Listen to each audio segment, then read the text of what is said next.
তো ঘটনাটি প্রচারের আগে ওনার যিনি চাইনিজ বস তার কাছ থেকে বিশেষ পারমিশন নিতে হয়েছে, কেননা উনি এই বিষয়টি বাংলাদেশের লোকজন জানুক এটা আসলে ওইভাবে চান নাই। তবে তাকে অনেক অনুরোধ করার পর উনি রাজি হয়েছেন এবং এই শর্তে রাজি হয়েছেন, এই ঘটনাটি after the horror world YouTube চ্যানেলে আপলোড হওয়ার পর এটা যেন ওনাকে শোনানো হয়, আর এটা শোনার পর উনি অন্য কোনো বাংলাদেশি লোককে দিয়ে অথবা অন্য কোনোভাবে ট্রান্সলেট করে এই ঘটনাটি শুনবেন। তো এটার সাথে ওনার নিজস্ব ধর্ম বিশ্বাসের একটা সম্পর্ক রয়েছে, যার কারণে উনি এটা শুরুতে পাবলিশ করতে দিতে চান নাই। তো যাই হোক, উনি অনুমতি দিয়েছেন, আর এই কথাগুলো উনিও বাংলায় ট্রান্সলেট করে শুনবেন। After the horror world YouTube চ্যানেলের পক্ষ থেকে ওনাকেও আমরা আন্তরিক ধন্যবাদ জানাচ্ছি যে উনি ওনার ধর্ম বিশ্বাসের এই ঘটনাটি আমাদেরকে প্রচারের অনুমতি দিয়েছেন। চলুন ঘটনায় চলে যাব। ঘটনাটি 2025 সালের জানুয়ারি মাসের 27 তারিখে শুরু হয়েছিল। মেঘ ভাই যেহেতু উনি একজন পেইন্টার, তবে ওনাদের বস তো চাইনিজ, উনি মূলত বিভিন্ন জায়গা থেকে কাজ সংগ্রহ করতেন। কাজ সংগ্রহ করার পর ওনার আন্ডারে থাকা এই তিনজন, দুইজন ইন্দোনেশিয়ান এবং একজন বাংলাদেশি রাহুল ইসলাম মেঘ ভাই, ওনাদেরকে দিয়ে কাজগুলো করাতেন। তো এরকম একটা কাজ ওই জহুরবারু নামক স্থানে একটা বিশেষ জায়গাতে পাওয়া যায়। এটা একটা প্যাগোডার মতো একটা মন্দির। তো এই মন্দিরে রঙের কাজ করতে হবে। এর আগেও কিন্তু মেঘ ভাই বিভিন্ন জায়গায় কাজ করেছেন, বিভিন্ন ধরনের মন্দিরেও উনি গিয়েছেন, মসজিদেও কাজ করেছেন, তারপরে চার্চ মানে গির্জাতেও গিয়েছেন, সেখানে কাজ করেছেন। তো উনি যখন সেখানে যাবেন, ওনার চাইনিজ বস ওনাকে বলে দেন কাজ কিন্তু খুব সাবধানে করতে হবে, কোনোভাবেই কোনো মূর্তির যেন ক্ষতি না হয়। এটা তো একটা কমন জিনিস, কোনো জায়গায় কাজ করতে গেলে সেখানকার কোনো মাল সামানের জন্য ক্ষতি না হয়, এটা তো যারা রঙের কাজ করেন তাদেরকে খুব সতর্কতার সাথেই এটা হ্যান্ডেল করতে হয়। তো এই ধরনের ইনস্ট্রাকশন ওনাদের জন্য আসলে নতুন ছিল না। তো ওনারা ওখানে যান, যাওয়ার পরে দেখা যায় বাইরের থেকেই যে এইটা যেই মন্দির আর কি, এটাই মূলত 3টা রুম রয়েছে। ওনাদেরকে ঢোকার আগে বলে দেওয়া হয় 3টা রুমে 3জন ঢুকে যাবেন, 2জন ইন্দোনেশিয়ান 2টা রুমে ঢুকে যাবেন, আর একজন আর একটা রুমে ঢুকে যাবেন। আর ওনাদের যিনি বস, চাইনিজ বস, উনি আর একটা জায়গায় থাকবেন, উনি তদারকি করবেন আর কি। মেঘ ভাই তো একটা রুমে যখন ঢুকেছেন, ঢোকার সাথে সাথে উনি আতঙ্কগ্রস্ত হয়ে পড়েন, কেননা উনি ইতোপূর্বেও বেশ কিছু মন্দিরে রঙের কাজ করতে গেলেও এই মন্দিরটা ছিল সম্পূর্ণ রকমের ভিন্ন। কেননা এই মন্দিরে ঢোকার সাথে সাথে উনি দেখেন বিভিন্ন ধরনের প্রাণীর সমস্ত মূর্তি, আর এই মূর্তিগুলো মনে হচ্ছে এতটাই জীবন্ত, মূর্তিগুলো ওনার দিকে চোখ করে তাকিয়ে আছে, বেশ ভয়ঙ্কর দৃষ্টি নিয়ে তাকিয়ে আছে। উনি এটা দেখার পরে বেশ অস্বস্তি বোধ করেন, শরীরটা কেমন যেন ভারী হয়ে যায়। এরপর উনি যেই রুমটাতে ঢুকবেন আর কি, সেই রুমে ঢুকে পড়েন। ওই রুমে ঢোকার পর ওনার আরো ভয় লেগে যায়, কেননা ওই রুমেও বিভিন্ন ধরনের কিছু মূর্তি রয়েছে। এই মূর্তিগুলো মনে হচ্ছে ওনার দিকে তাকিয়ে আছে আর হাসছে। এর মধ্যে একটা মূর্তি বেশ অদ্ভুত। এই মূর্তিটা মানুষের অবয়বের, কিন্তু মাথায় 2টি শিং রয়েছে। আর এই মূর্তির যেই গড়নটা, অর্থাৎ এটা মানুষের মতো অবয়বের হলেও কোনো প্রাণীর বডির সাথে মিল রয়েছে। এই মূর্তিটাও বেশ ভয়ঙ্কর লাগছিল ওনার কাছে। তো ওনার যে কাজ, সেটা হচ্ছে রঙের কাজ করা। ভয়ঙ্কর লাগলেও কাজ তো করতে এসেছেন, কাজ তো করতেই হবে। তো উনি কাজ শুরু করেছেন। কিছু সময় কাজ করার পর ঘটে একটা দুর্ঘটনা। সেটা হচ্ছে ওনার নিজের অজান্তেই পাশে থাকা একটা ছোট মূর্তি মাটিতে পড়ে যায়, আর মাটিতে পড়ে সেটা ভেঙেও যায়। যখনই সেটা ভেঙে যায়, মনে হলো খুব তীক্ষ্ণ একটা আর্তনাদ উনি কানে শুনতে পেলেন। উনি এই আর্তনাদ শোনার সাথে সাথে ভয় পেয়ে যান। ভয় পেয়ে ওই মূর্তিটার দিকে তাকিয়ে দেখেন মূর্তিটা ভেঙে গেছে। আর ঠিক ওই সময় ওনার মাথার পেছনে কে যেন ঠাস করে একটা চড় লাগিয়ে দেয়। এত জোরে চড় মেরেছে যে ওনার মাথা বনবন করে ঘুরতে শুরু করেছে। ওনার মাথায় আসলে কিছু কাজ করছে না। অনেক সময় মাথার পেছনে যদি আমরা কেউ আঘাত পাই, তখন মাথা কিছু সময়ের জন্য কিন্তু বন বন করে ঘুরে ওঠে, মাথা কাজ করে না, মাথা ব্যথা শুরু করে। উনি তখন ওনার যে ইন্দোনেশিয়ান আরো দুইজন লোক কাজ করছে তাদেরকে ডাকেন, তারাও শব্দ শুনেছিল, বিশেষ করে মূর্তিটা পড়ে যাওয়ার শব্দ শুনেছিল। এরা দুজন চলে আসে, কি হয়েছে কি হয়েছে। সব ভাষা তো আসলে ওখানকার মালয় ভাষা, সেখানে সেই ভাষাতেই ওনারা কথা বলছেন আর কি, বা এই ঘটনায় যত কথা সবই মালয় ভাষায় হয়েছে, আমরা বোঝার সুবিধার্থে বাংলায় বলছি। তো তারা এসে বলে কি হয়েছে, তখন উনি বলেন যে মূর্তিটা পড়ে গেছে, আমার মাথা খুব ব্যথা করছে। তখন ওই দুইজন ইন্দোনেশিয়ান বললেন যে তোমার এখন কাজ করার দরকার নেই, বাইরে দাও, বাইরে সুন্দর বাগান আছে, বসার জায়গা আছে, ওইখানে যাও, ওখানে গিয়ে বিশ্রাম করো, পরে এসে কাজ করো। আর যদি কাজ একান্তই করতে না পারো আমরা তো আসি, খুব একটা সমস্যা হবে না। তখন মেঘ ভাই বাইরে চলে যান। বাইরে যাওয়ার পর ওখানে বসেছেন। ওখানে মালয়েশিয়ার কিন্তু অনেক ধরনের গাছ রয়েছে, ওখানে প্রচুর নারকেল গাছ রয়েছে, পাম গাছ রয়েছে, আরো বিভিন্ন ধরনের গাছ রয়েছে। সব গাছের নাম উনি জানেন না, এটা জানিয়েছেন। তো এরকম কয়েকটা গাছের নিচে উনি বসে আছেন। হঠাৎ করে উনি ফিল করলেন যে ওনার আশেপাশে মনে হচ্ছে অনেকেই উপস্থিত রয়েছে, ঘোরাফেরা করছে, হাঁটাহাঁটি করছে, তবে উনি কাউকেই দেখতে পাচ্ছেন না। আমাদের একদম কাছাকাছি যদি কোনো মানুষ এসে দাঁড়ায় আমরা কিন্তু কিছুটা বুঝতে পারি, অনুভব করতে পারি। মানুষ কাছে এসে দাঁড়ালে তার শরীরের একটা অনুভূতি আমরা কিন্তু পাই, কিন্তু উনি কাউকে দেখছেন না, সেই অনুভূতি পাচ্ছেন। এর মধ্যে হঠাৎ করে খসখস খসখস শব্দ হয়। শব্দটা আসছে পাশে থাকা জঙ্গলের ভেতর থেকে, মনে হচ্ছে ওখান থেকে কিছু একটা বেরিয়ে আসবে। উনি দেখতে পেলেন 5-7টা কুকুর জঙ্গলের ভেতর থেকে বেরিয়ে আসলো, খুব শান্তভাবে বেরিয়ে আসলো। বেরিয়ে এসে ওনার চতুর্দিকে ঘুরতে শুরু করলো এবং ওনার দিকে এমন ভাবে তাকাচ্ছে রাগান্বিত চোখ নিয়ে, মনে হচ্ছে এই কুকুরগুলো ওনাকে আক্রমণ করার জন্যই জঙ্গল থেকে বেরিয়ে এসেছে। তো এরকমটা হচ্ছে, উনি তো ভয় পাচ্ছেন যে হায় আল্লাহ, এটা কি হচ্ছে কি হচ্ছে। এর মধ্যে হঠাৎ করে কি হলো, আরো জোরে জোরে খসখস শব্দ শুরু হয়ে গেল। মনে হচ্ছে জঙ্গলের ভেতরে থাকা যে গাছগুলো আছে গাছগুলো একটু নড়ে উঠছে। এটা হতে হতেই হঠাৎ করে প্রায় মহিষের সমান উচ্চতার একটি ভয়ঙ্কর কুকুর জঙ্গলের ভেতর থেকে বেরিয়ে আসে। যেই না ওই কুকুরটা বের হয়ে আসছে, ওই যে ছোট ছোট যে কুকুরগুলো ছিল 6-7টা, যেটা ওই মেঘ ভাইয়ের চতুর্দিকে ঘোরাফেরা করছিল, এগুলো দৌড়ে আবার জঙ্গলের দিকে চলে যায়। তো এই দৃশ্য উনি দেখেছেন। আর যখন এত বড় এক আকৃতির একটা কুকুর ওনার সামনে এসেছে, তখন উনি যে কি মারাত্মক ভয় পেয়েছেন এটা আসলে উনি ছাড়া অন্য কেউ উপলব্ধি করতে পারবে না। কুকুরটা বের হয়ে এসে উনার দিকে ভয়ঙ্কর দৃষ্টিতে তাকায়, মনে হচ্ছে এই বুঝি উনার উপর হামলে পড়বে। ভয়ে ওনার গলা দিয়ে আর কোনো শব্দই বের হচ্ছে না। উনি কি চিৎকার করবেন না কি করবেন, দৌড় দিবেন, ওনার সেই শক্তি নাই। কারণ দৌড় দিলেও এই কুকুরটা মুহূর্তের মধ্যে ওনার শরীরের উপর লাফিয়ে পড়ে ওনাকে ছিন্ন ভিন্ন করে ফেলবে। ওনার দিকে 5 থেকে 10 সেকেন্ড ভয়ঙ্কর দৃষ্টিতে তাকিয়ে ওই কুকুরটা খুব শান্তভাবে হেঁটে ওই মন্দিরের ভেতরে চলে যায়। উনি দেখলেন যে উনি যেই মন্দিরটাতে কাজ করেছেন এবং ঠিক যেই রুমটাতে কাজ করেছেন ওই রুমের মধ্যে ঢুকে গেল। এই দৃশ্য দেখার পর মেঘ ভাই সাহস করে আবার পিছু পিছু ঢুকছেন যে এই কুকুরটা কোথায় যায়। উনি দূর থেকেই দেখলেন ওই যে একটা মূর্তি রয়েছে, যে মূর্তিটা অনেকটা মানুষের আকৃতির, মাথায় 2টো শিং রয়েছে, ওই মূর্তিটার কাছে গিয়েই এই কুকুরটা অদৃশ্য হয়ে গেল। এটা দেখার সাথে সাথে উনি তো প্রচন্ড ভয় পেয়ে যান যে আসলেই আমি ভয়ঙ্কর এক বিপদে পড়ে গেছি। ওই দিন আসলে উনি আর কাজ করতে পারেন নাই, উনি চলে আসেন। 2-3 দিন বেশ সিক ছিলেন উনি, তারপর আস্তে আস্তে উনি স্বাভাবিক হন। এরপর এই জিনিসটা উনি ওনার বসকে বলেছিলেন। বসকে বলার পর উনি আশা করেছিলেন বস খুব অবাক হবে, ভয় পাবে বা এরকম কিছু একটা হবে, কিন্তু না, তার কিছুই হলো না। বস উনি মিটি মিটি হাসতে লাগলেন এই ঘটনাটা শুনে।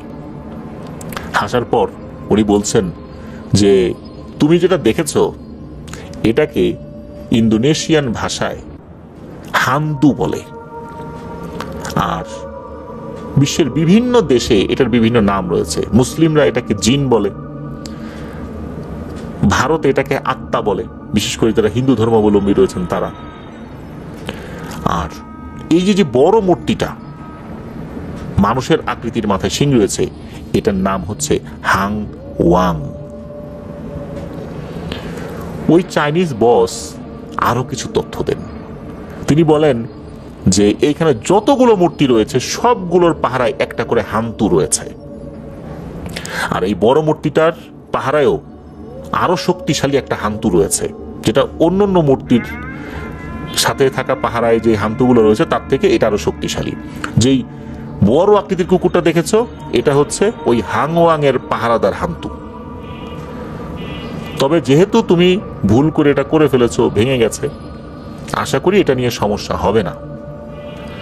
সেই চাইনিজ বস উনি আরো জানান যে এই যে মূর্তিগুলো রয়েছে, বিশেষ করে যে শিংওয়ালা মূর্তি, ওনারা এটার উপাসনা করেন। অনেকে যেমন বিভিন্ন জায়গায় গিয়ে মানত করে, তো ওনারাও নাকি এটার কাছে মানত করেন সহায় সম্পত্তির জন্য, বিভিন্ন বিষয়ের জন্য। আর এখানে অদ্ভুত একটা রিচুয়াল নাকি প্রচলিত রয়েছে, সেটা হচ্ছে যে মালয়েশিয়ান যেই মুদ্রা রিঙ্গিট বলে যেটাকে, এই রিঙ্গিট দিয়ে এক ধরনের টাকার মতো একটা কাগজ কিনতে হয়, সেটা কিন্তু রিঙ্গিটের থেকেও দামি বেশি। সেইটার উপরে চাইনিজ ভাষায় বিভিন্ন ধরনের কথা লেখা থাকে। এই জিনিসটা ওই হাংওয়াং এর উদ্দেশ্যে পোড়ানো হয়, অর্থাৎ রিঙ্গিট দিয়ে কিনে ওই জিনিসটা হাংওয়াং এর উদ্দেশ্যে পোড়ানো হয়। যে যত বেশি পোড়াবে তার মনস্কামনা নাকি তত বেশি সফল হয়। আর এই মূর্তিগুলোর একটা আলাদা নাম রয়েছে মালয়েশিয়ান ল্যাঙ্গুয়েজে। অনেক লোক এটাকে বা এই মূর্তিগুলোকে সিম বায়াং বলে থাকে। যারা ওই এলাকায় রয়েছেন, আমাদের প্রিয় রেমিটেন্স যোদ্ধা ভাইরা, তারা হয়তোবা এই শব্দগুলোর সাথে পরিচিত হবেন। তো এরপর অবশ্য মেঘ ভাই ওই মন্দিরের যিনি পুরোহিত তার সাথে কথা বলেছিলেন। কথা বলার পর পুরোহিত বলেছিলেন যে তুমি যেহেতু আসলে বুঝতে পারো নাই, হয়ে গেছে কোনো কারণে দুর্ঘটনাবশত, আর আমরা যখন এখানে রঙের কাজ ধরেছি আমরা আশঙ্কা করেছিলাম যে টুকটাক সমস্যা এটা হতেই পারে, রঙের কাজ করতে গেলে অনেক কিছু সরানো নড়ানো করা লাগে, কোনো একটা দুর্ঘটনা ঘটতে পারে, তবে এটা নিয়ে আশা করা যায় তোমাদের কোনো সমস্যা হবে না। এটা নিছক একটা দুর্ঘটনা, আর আমরাই তো তোমাদেরকে ডেকে এনেছি কাজ করানোর জন্য, আর এই ধরনের ঘটনার জন্য আমরা প্রস্তুত ছিলাম মোটামুটি, যেটা হতেই পারে, সুতরাং কোনো সমস্যা হবে না। আল্লাহর রহমতে রাহুল ইসলাম মেঘ ভাইয়ের তেমন কোনো সমস্যা হয়নি। আর এই ঘটনাটা মূলত 2025 সালের 27শে জানুয়ারিতে শুরু হলেও এটার পুরোপুরি রেশ কাটতে সময় নিয়েছিল 6ই ফেব্রুয়ারি, অর্থাৎ 27শে জানুয়ারি থেকে 6ই ফেব্রুয়ারি পর্যন্ত এই সময়টুকুর মধ্যে এই পুরো ঘটনাটা শুরু এবং সমাপ্তি ঘটেছে। প্রিয় লিসেনার্স, এই যে হান্তু যারা বিভিন্ন মূর্তির পাহারায় থাকে, তারপর বিভিন্ন মূর্তির বিভিন্ন নাম থাকে, আমাদের ইসলাম ধর্মেও কিন্তু এরকম একটি উল্লেখযোগ্য ঘটনা রয়েছে।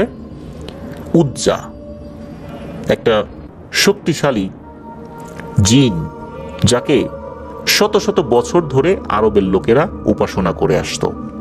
এই উজ্জা, এই জিনিসটাকে তারা দেবী হিসাবে উপাসনা করত। এই উজ্জা দেবীর মন্দির কিন্তু ছিল। খালিদ বিন ওয়ালিদ উনি কিন্তু এই মন্দিরে প্রবেশ করেছিলেন এবং এই উজ্জা দেবীকে হত্যা করেছিলেন।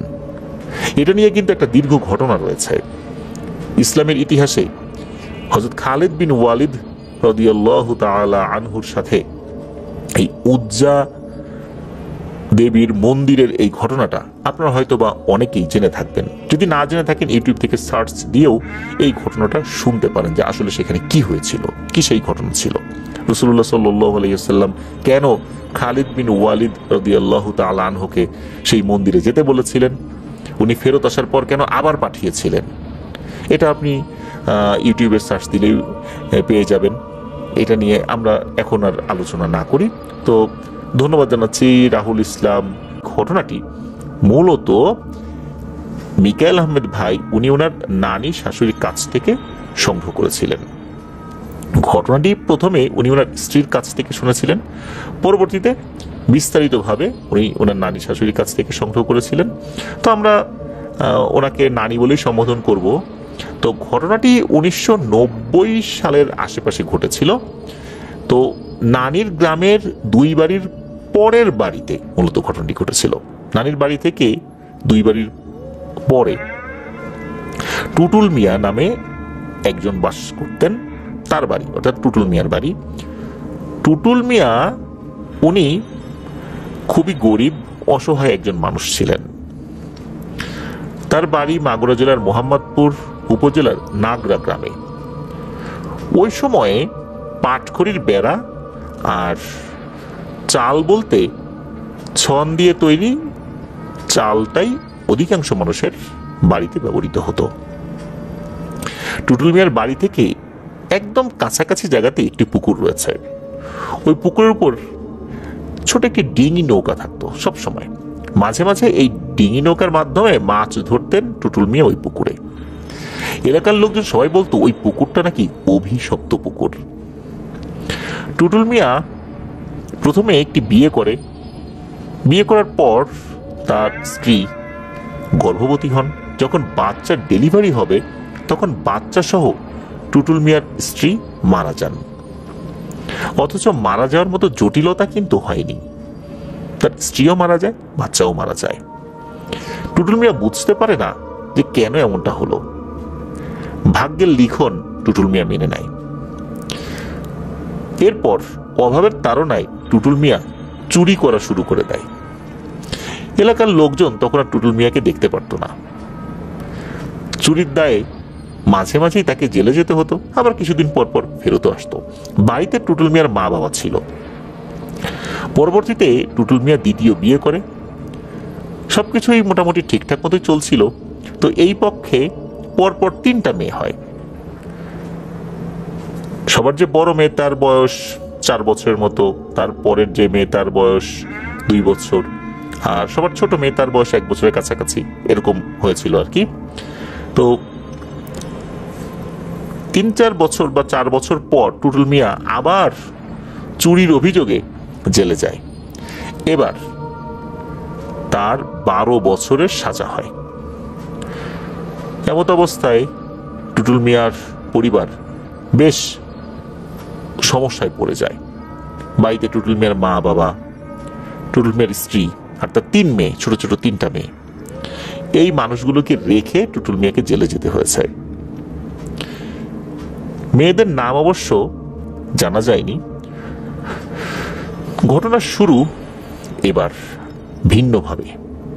একদিন সকালে টুটুল মিয়ার দ্বিতীয় স্ত্রী ঘুম থেকে উঠে চমকে ওঠে। দেখতে পেল তার যে বড় মেয়েটা 3-4 বছর বয়সের ছিল, মেয়েটি পাশে নেই। তখন বাড়ির সবাই টুটুল মিয়ার মেয়ের খোঁজ খবর শুরু করে দেয়। কিছুক্ষণ খোঁজ খবর করার পর দেখতে পায় এক ভয়ঙ্কর দৃশ্য। সেই পুকুর ঘাটে গিয়ে দেখে এই মেয়েটির লাশ ভেসে আছে পুকুরের উপরে। টুটুল মিয়ার মা, টুটুল মিয়ার শ্বশুর শাশুড়ি, তারা সবাই মেয়েটাকে দেখে কান্নাকাটি শুরু করে দেয়। টুটুল মিয়ার শ্বশুর শাশুড়ির অর্থাৎ টুটুল মিয়ার শ্বশুর বাড়িও একদম কাছাকাছি ছিল, এই জন্য তারাও চলে এসেছিল। যখন খুঁজে পাওয়া যাচ্ছিল না, খোঁজ খবর সব তারাও নেয়ার চেষ্টা করছিল। এরপর ধর্মীয় রীতিনীতি মেনে টুটুল মিয়ার মেয়েটাকে দাফন কাফন করা হয়। এরপর কেটে যায় বেশ কয়েকটা দিন।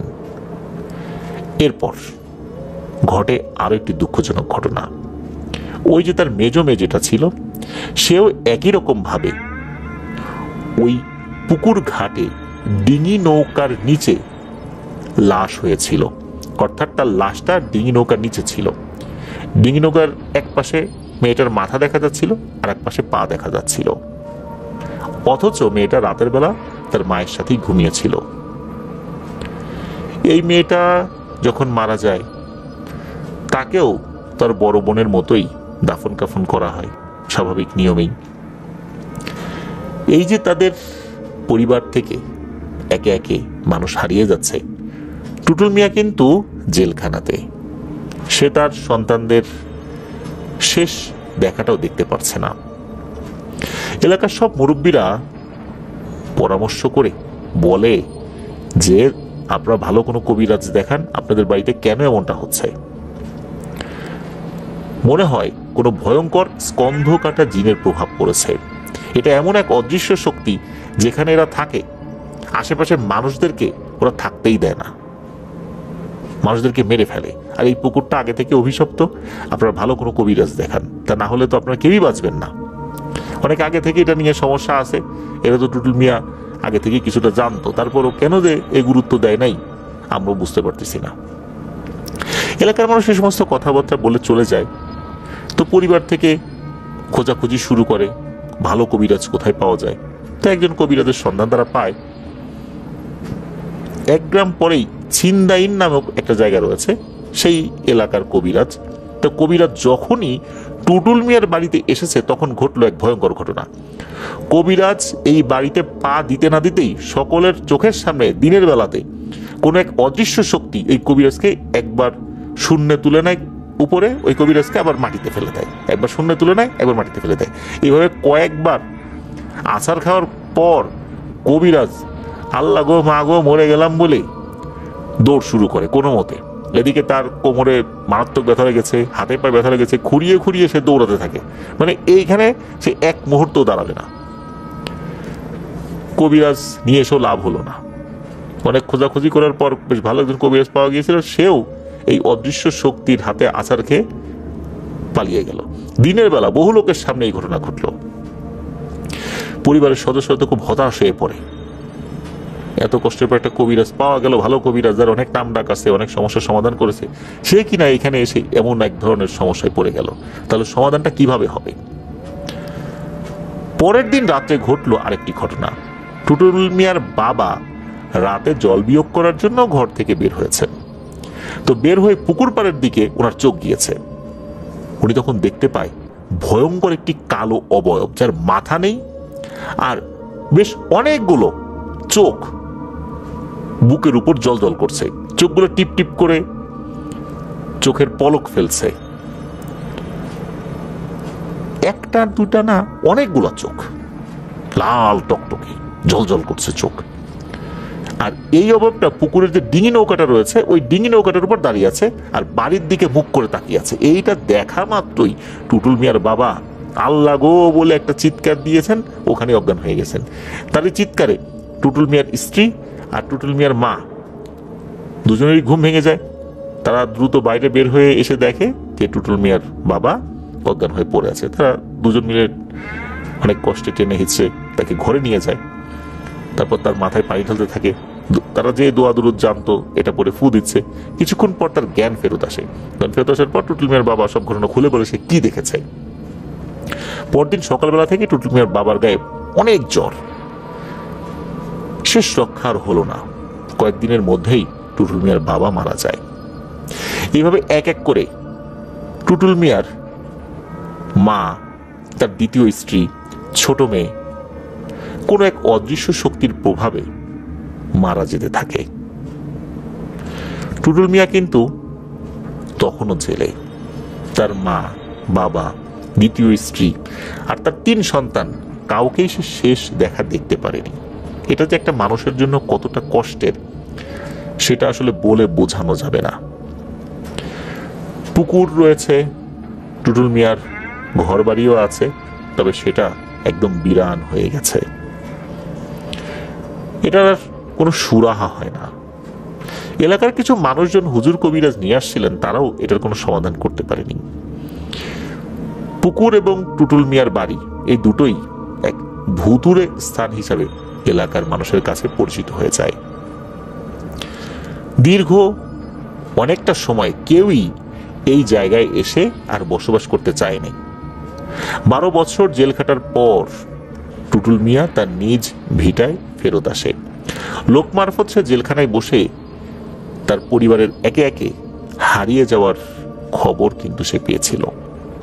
কান্নাকাটি করেছিল জেলে বসেই। তার চোখের পানি শুকিয়ে গেছে। এখন সে কান্নাকাটি করলেও চোখ দিয়ে আর পানি বের হয় না। সে এতটাই কান্নাকাটি করেছে, চোখের পানি আসলে বের হওয়ার মতো হয়তোবা সেই সুযোগই নাই। এত পানি বের হয়েছে হয়তোবা তার চোখে আর নতুন করে পানি তৈরি হচ্ছে না। শোক এসে পাথর হয়ে গেছে। এত বছর পর সে বাড়িতে ফেরত আসে, পরিবারের সদস্যদের কবর জিয়ারত করে, নতুন করে আবার কিভাবে জীবন শুরু করা যায় সেই চিন্তা করতে থাকে। তার তো আর কেউ নেই। ওই ভিটাতে আবার সে বাড়ি তৈরি করে। সে চিন্তা করেছিল অনেকদিন তো হয়ে গেছে, হয়তো বা সমস্যা নাই। মানুষজনও একই রকম চিন্তা করেছিল, কারণ এর ভিতরে তারাও প্যারানরমাল কোনো কিছু দেখেছে বলে কেউ মনে করতে পারে না। সবাই ধারণা করেছিল এখন আর ভীতিকর পরিবেশ সৃষ্টি হবে না। টুটুল মিয়া স্বাভাবিক জীবনে ফেরত আসে। একটা পর্যায়ে সে আবারও বিয়ে করে। এবার তার 3 নম্বর স্ত্রী।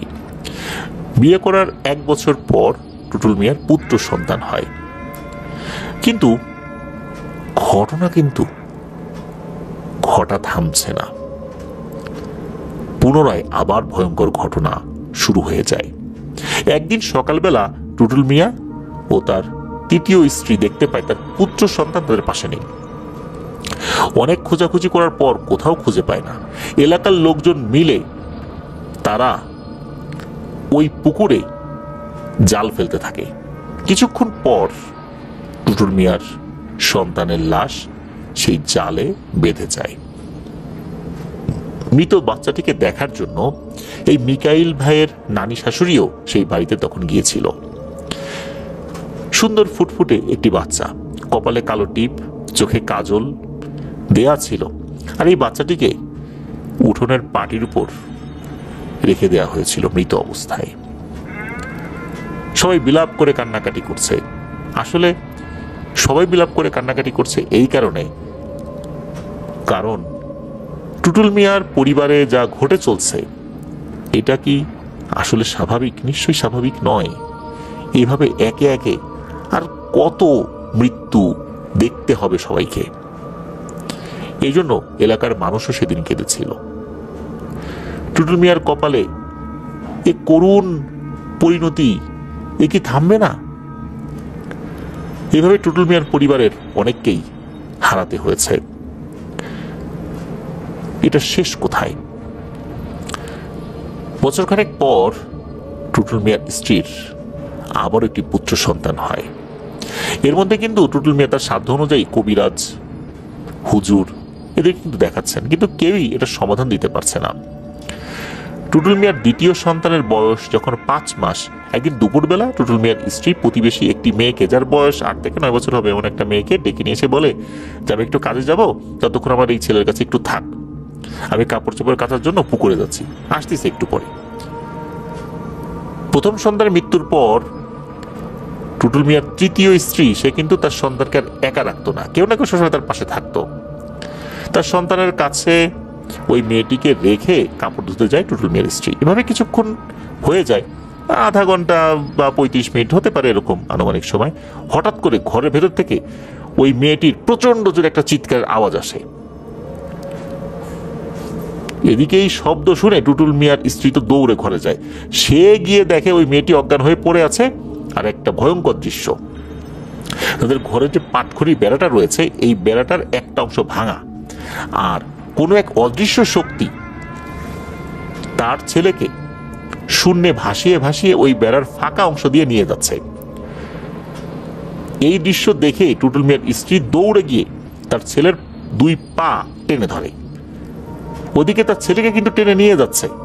টুটুল মিয়ার স্ত্রী চিৎকার করতে থাকে যে কে কোথায় আছো, তাড়াতাড়ি আসো, আমার ছেলেকে নিয়ে গেল।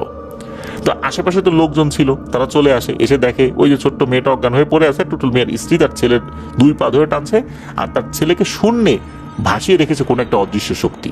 সেও ছেলেটাকে টানছে, আর ছেলেটাও চিৎকার করে কান্নাকাটি করছে। ছোট বাচ্চা, 5-6 মাস বয়স। লোকজন যখন চলে আসে তখন আল্লাহর অশেষ রহমতে ওই ছেলেটার হাত ছেড়ে দেয়। ছেলেটা এবারের যাত্রায় বেঁচে যায়।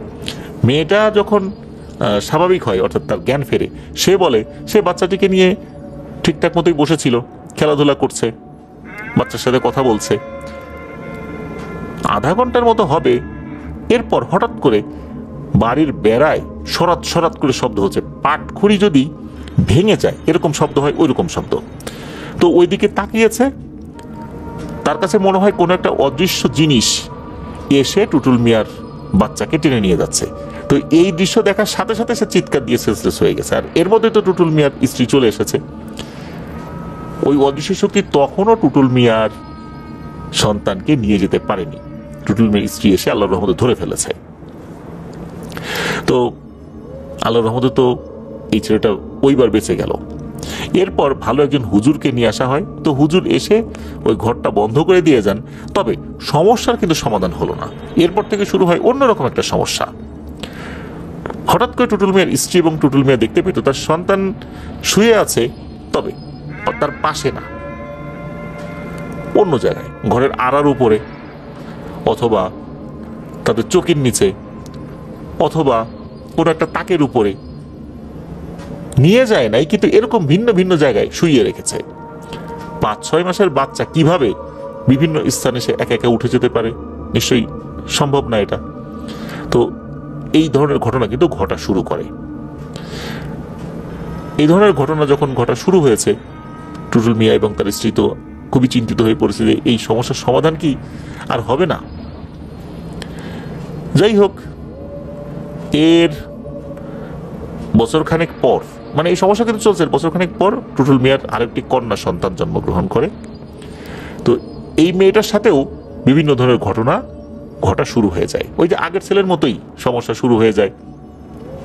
এই মেয়েটা হঠাৎ করে হারিয়ে যেতে থাকে। তখন আর ছেলের সাথে সমস্যা হচ্ছিল না, ওই মেয়ের সাথে সমস্যা হচ্ছিল। কখনো ধানের গোলার মধ্যে পাওয়া যায়, কখনো বড় একটা গামলার মধ্যে পাওয়া যায়, কখনো চুলার মধ্যে পাওয়া যায়। চুলার মধ্যে বলতে ওই উত্তপ্ত চুলা না, রাতের বেলা যখন চুলার কাজ শেষ হয়ে যায়, সকালবেলা তো চুলা তো আর গরম থাকে না, ওই চুলার মধ্যে পাওয়া গেছে ছেলেকে। কোনো সমস্যা হয় নাই, কিন্তু এইভাবে পাওয়া যাচ্ছিল।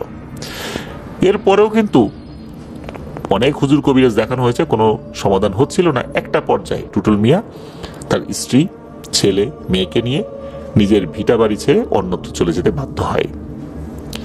এখন তারা কোথায় আছে এটা নির্দিষ্ট করে বলা মুশকিল। এই বিষয়ে মিকেল আহমেদ ভাই কিছু বলতে পারেন নাই। তো ঘটনাটি উনি ওনার নারী শাশুড়ির কাছ থেকে সংগ্রহ করেছেন। প্রিয় লিসেনার্স, আপনারা একবার ভাবুন যে একটা মানুষ তার পরিবারের কতগুলো সদস্যকে হারালো। মা, বাবা, প্রথম স্ত্রী, নবজাতক শিশু, এরপর দ্বিতীয় স্ত্রী, তার 3টা সন্তান, এভাবে কিন্তু চলছে। তারপর তৃতীয় স্ত্রী, এবং সেই তৃতীয় স্ত্রীর আবার প্রথম সন্তান।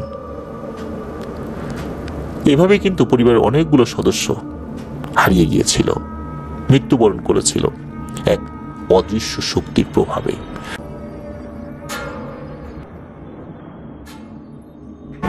প্রিয় লিসেনার্স, এবারের ঘটনাটিও কিন্তু আমরা পেয়েছি আমাদের একজন প্রিয় রেমিটেন্স যোদ্ধা ভাইয়ের কাছ থেকে, যার নাম মোহাম্মদ জাবের। ওনার বাড়ি কুমিল্লার চান্দিনা উপজেলায়। উনি বর্তমানে সৌদি আরবের রিয়াদে রয়েছেন। ঘটনাটি কিন্তু এই তো গত রোজার ঈদের সময়কার ঘটনা, খুব বেশি দিন আগের নয়।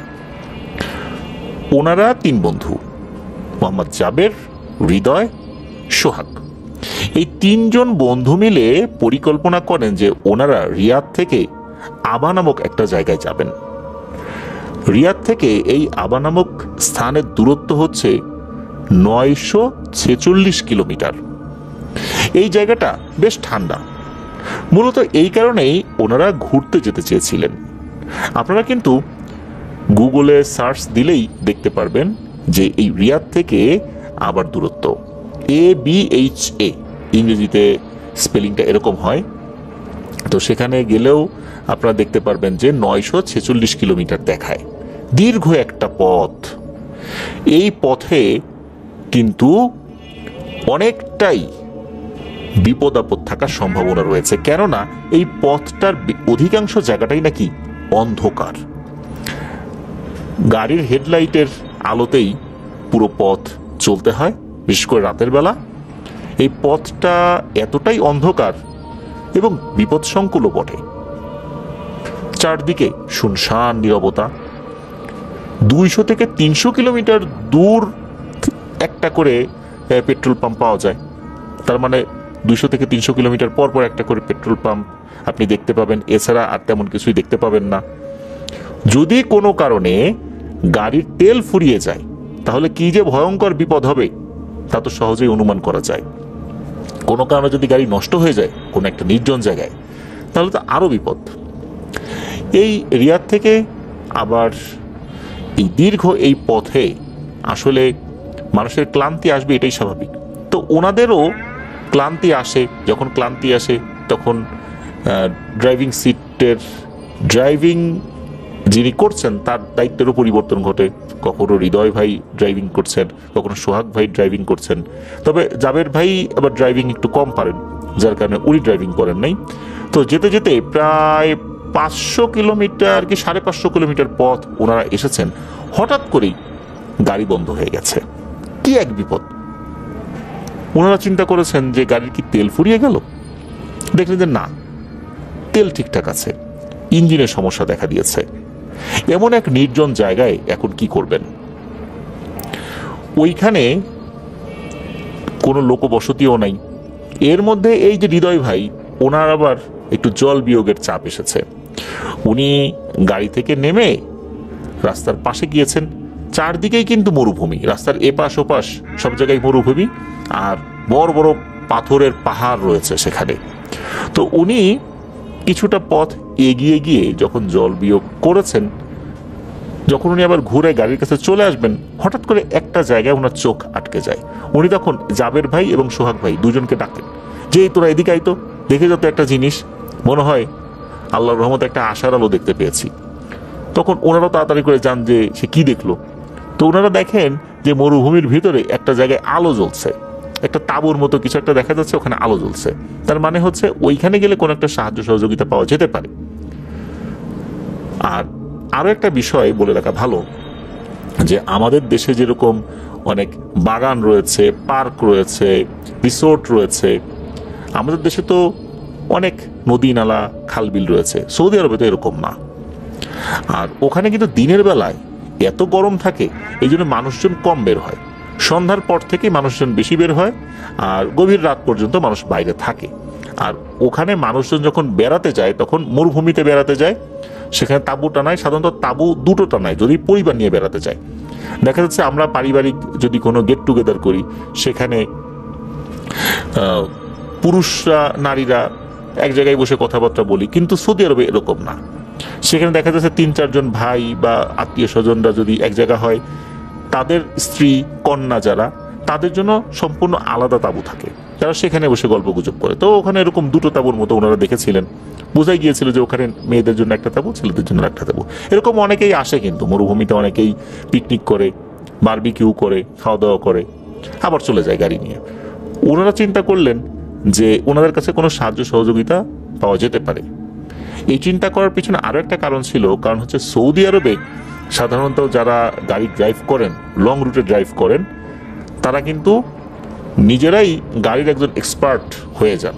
গাড়ি সম্পর্কে বেশ ভালোভাবে অবগত থাকতে হয়, গাড়ির বিভিন্ন পার্টস সম্পর্কে অবগত থাকতে হয়, নিজেরা অনেক বড় বড় ধরনের যেই সমস্যাগুলো, সেই সমস্যা সলভ করারও একটা ক্ষমতা থাকতে হয় বা দক্ষতা অর্জন করতে হয়। কেননা নির্জন মরুভূমিতে যদি গাড়ি নষ্ট হয়ে যায়, তখন নিজেদেরকেই সেই গাড়িগুলো ঠিকঠাক করতে হয়, কারণ ওইখানে মেকানিক কোথায় পাবে।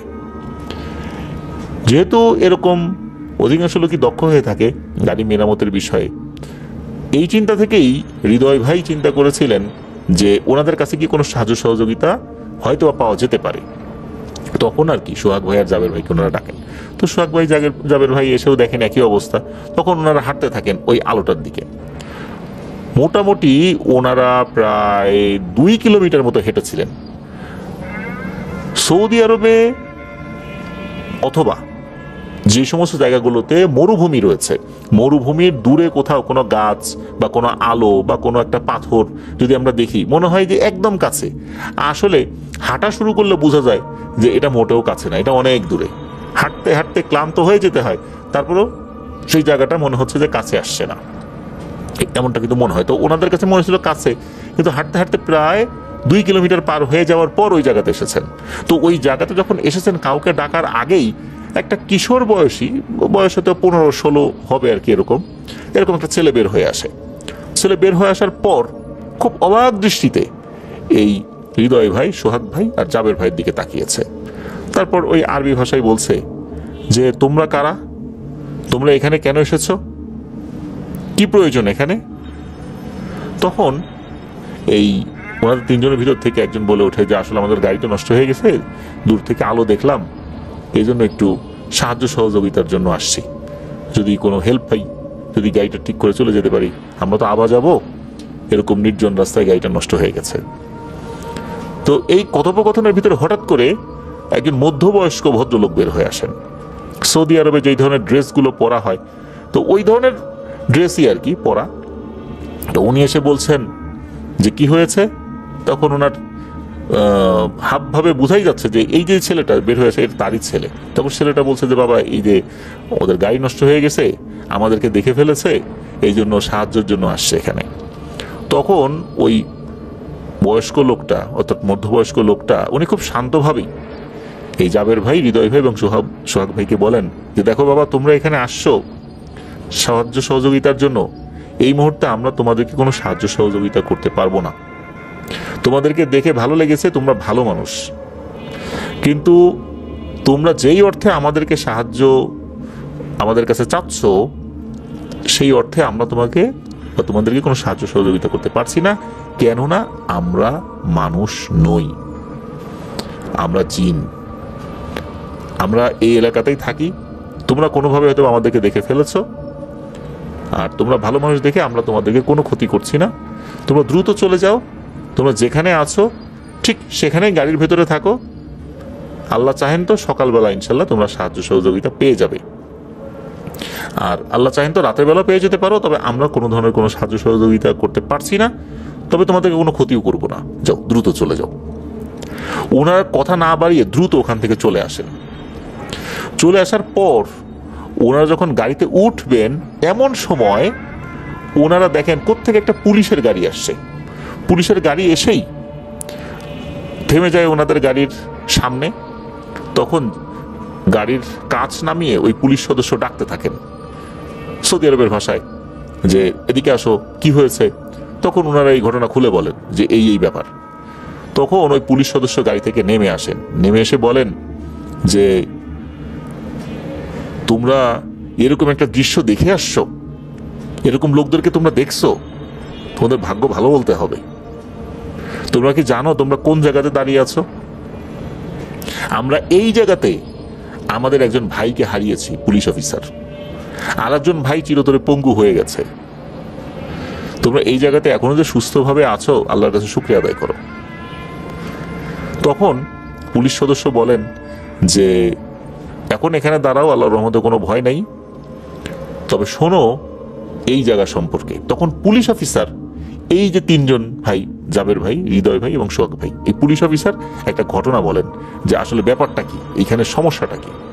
তখন উনি বলেন যে এই জায়গাতে আগে পুলিশ ক্যাম্প স্থাপন করা হয়েছিল, অস্থায়ী ক্যাম্প, তাঁবু টানানো হয়। কারণ হচ্ছে এই জায়গাতে অনেক দুর্ঘটনা ঘটতো, তবে সেটা জিন রিলেটেড ব্যাপারের কারণে না, সেটা হচ্ছে এইখানে আসার পর মানুষের গাড়ির স্পিড এত পরিমাণে হয়ে যেত যে নিয়ন্ত্রণ হারিয়ে অধিকাংশ সময় দুর্ঘটনা ঘটতো। এই জন্য ওভার স্পিড যাতে না হয়, এই কারণে এইখানে তারা একটা ক্যাম্প করেছিলেন। তো ক্যাম্প যখন করা হয়, তখন এইখানে যারা দায়িত্বে থাকেন তাদের বেশ কিছু আনুষঙ্গিক জিনিসপত্র তো থাকেই। আর সৌদি আরবে যারা রাস্তায় টহল ডিউটি করেন, এদের প্রত্যেককেই কিন্তু ড্রাইভিং জানতে হয় এবং প্রত্যেকের কাছেই কিন্তু একটা করে গাড়ি থাকে। এটা যারা সৌদি আরবে গিয়েছেন বা আছেন তারা কিন্তু দেখেছেন, পুলিশ অফিসাররা তারা কিন্তু নিজেরাই গাড়ি ড্রাইভ করে, তাদের আলাদা কোনো ড্রাইভার সাধারণত থাকে না। সে অফিসার হোক বা যেই লেভেলেরই হোক না কেন, তারা নিজেরাই ড্রাইভ করতে খুবই পারদর্শী। দেখা যাচ্ছে যে যারা টহল পুলিশ, ইনাদের আন্ডারে কিন্তু একটা নির্দিষ্ট দূরত্ব থাকে যে এই অফিসার 100 কিলোমিটার পর্যন্ত টহল দেবে বা 50 কিলোমিটার টহল দেবে, ওই অফিসার তারপর থেকে দেবে। এইভাবে কিন্তু বিভিন্ন জায়গায় ভাগ করা, এরা একবার যায় একবার আসে, একবার যায় একবার আসে, এইভাবে কিন্তু তারা টহল দিতে থাকে, যাতে কোথাও কোনো সমস্যা হলে দ্রুত পদক্ষেপ নেওয়া যায়।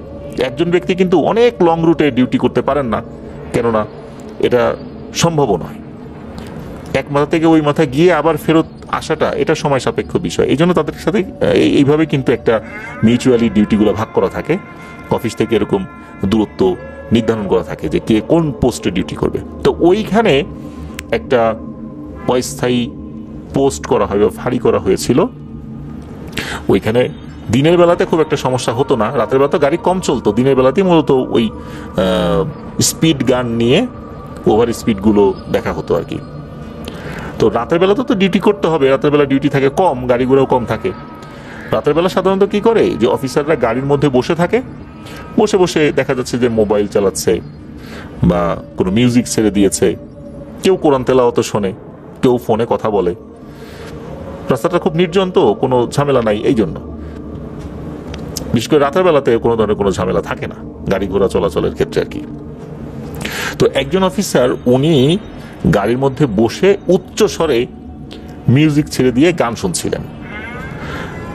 তো মিনিট খানেক যাওয়ার পর নাকি ওনার গাড়ির চতুর্দিক থেকে মনে হচ্ছে যে কে পাথরের ঢিল ছুটছে। তো পাথর যে আসলে এসে গাড়িতে লাগছে এটা বোঝা গেল, কোন ধরনের পাথর এটা বোঝা যাচ্ছে না, তবে গাড়ির পেছনে, সামনে, গাড়ির ছাদে পাথর পড়ছে। তো উনি মিউজিকটা থামিয়ে গাড়ি থেকে যখন নেমেছেন তখন দেখেন যে না, সবকিছু স্বাভাবিক। কি ব্যাপার, কে এরকম শব্দ করছে এরকম নির্জন জায়গায়? সাধারণত সৌদি আরবে পুলিশের গাড়িতে পাথর ছুড়বে এরকম ঘটনা কিন্তু সচরাচর ঘটে না। তো সেই পুলিশ অফিসার দেখলেন যে না, কেউ নাই। উনি চিন্তা করছেন মিউজিক শুনতে শুনতে হয়তো বা মনের ভুলে এটা শুনেছেন। এরপর উনি আবার গাড়িতে উঠেছেন। গাড়িতে ওঠার পর আবার মিউজিক যখন ছেড়েছেন, আবারও সাথে সাথে ওই পাথরের বৃষ্টি শুরু হয়েছে গাড়ির উপরে। এবার উনি গাড়ি থামিয়ে দিয়েছেন। গাড়ি তো থামিয়ে দিয়েছেন বলতে গাড়ির ভিতরে থাকা মিউজিক থামিয়ে দিয়েছেন। তারপর উনি গাড়ি থেকে নেমেছেন। নামার পর উনি দেখতে পান যে ওনার গাড়ি থেকে কিছুটা দূরে, হয়তো বা 20-30 হাত দূরে, একটা কালো জুব্বা পরিহিত একজন বৃদ্ধ লোক তাকে হাতের ইশারায় ডাকছে। উনি যখন এই দৃশ্য দেখেছেন সাথে সাথে উনি বেশ আতঙ্কিত হয়ে যান। কেননা মরুভূমিতে এই ধরনের ড্রেস আপ, তারপরে আবার এরকম নির্জন জায়গায় একজন বৃদ্ধ মানুষ, এরা কিন্তু অনেক সময় ডাকাত বা ড্রাগ ডিলার হয়ে থাকে, বা মাদক যারা চোরাচালান করে, এই চোরাচালান যে কারবারি যারা রয়েছেন এদের সদস্য হতে পারে। এরা কিন্তু মারাত্মক এগ্রেসিভ হয়ে থাকে। এরা কোনো মানুষকে খুন করে মরুভূমির ভিতরে যদি দাফন করে দেয় তাহলে কিন্তু এই ব্যক্তির লাশ খুঁজে পাওয়াও সম্ভব না। এমনকি ওই ব্যক্তি যদি ওই স্থানে এসে যেখানে কবর দিয়েছে সেটা শনাক্ত করার চেষ্টা করে, সেটা অসম্ভব হয়ে যায়। কারণ মরুভূমিতে যখন বায়ু প্রবাহিত হয় তখন বালিগুলো একটা জায়গা থেকে একটা জায়গায় উড়ে উড়ে কিছুটা সরে যেতে থাকে। এই জন্য বিভিন্ন জায়গায় উঁচু নিচু কিন্তু হয়ে যায়, যার কারণে কোনো জায়গায় যদি কবর দেওয়া হয়েও থাকে সেটা কিন্তু পরবর্তীতে শনাক্ত করাটা খুব মুশকিল হয়ে যায় যদি কোনো স্পেশাল চিহ্ন দেয়া না থাকে। পুলিশ অফিসার চিন্তা করলেন যে এরা হয়তো ড্রাগ ডিলার হতে পারে। এই জন্য উনি আবার গাড়িতে গিয়ে একটা আর্মস নিয়ে আসলেন। আর্মসটা লোড করে রাখলেন, যে কোনো সময় ফায়ার করবেন যদি এমন মনে হয় যে তারা আক্রমণ করতে যাচ্ছে। তো উনি ওই লোকটার দিকে এগিয়ে গেলেন।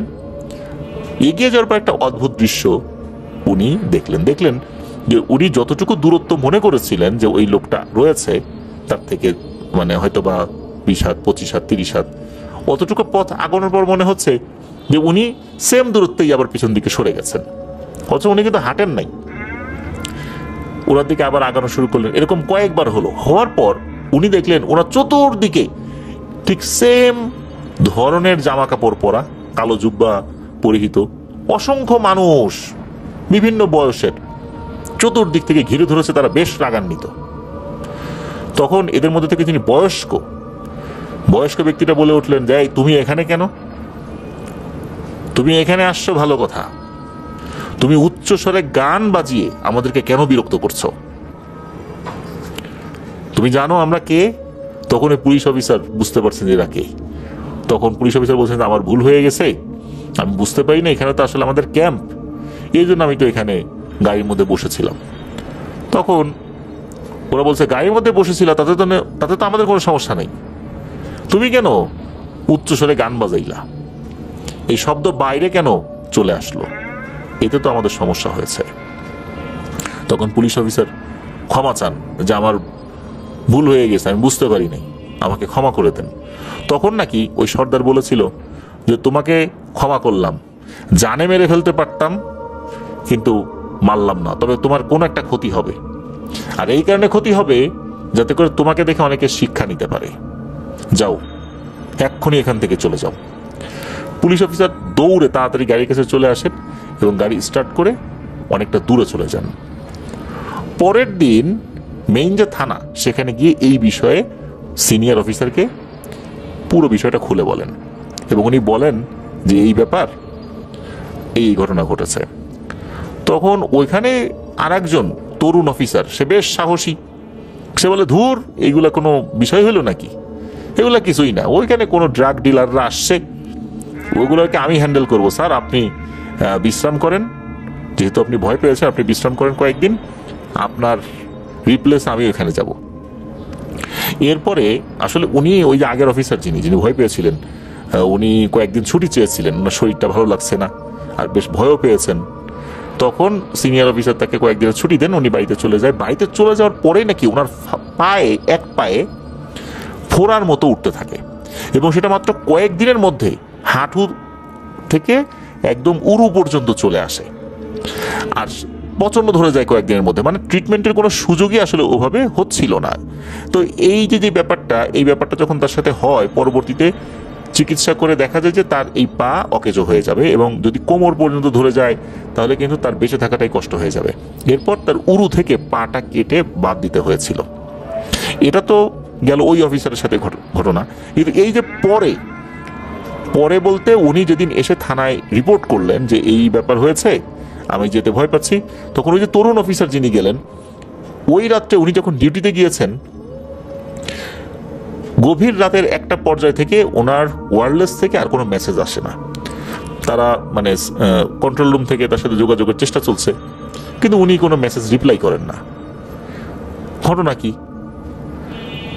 তখন ধারণা করা হলো হয়তোবা ওনার ওয়াকি টকি বা ওয়্যারলেসের চার্জ শেষ হয়ে গেছে, যার কারণে উনি রিপ্লাই দিতে পারছেন। এটা হতেই পারে, কোনো টেকনিক্যাল ফল্ট হতেই পারে।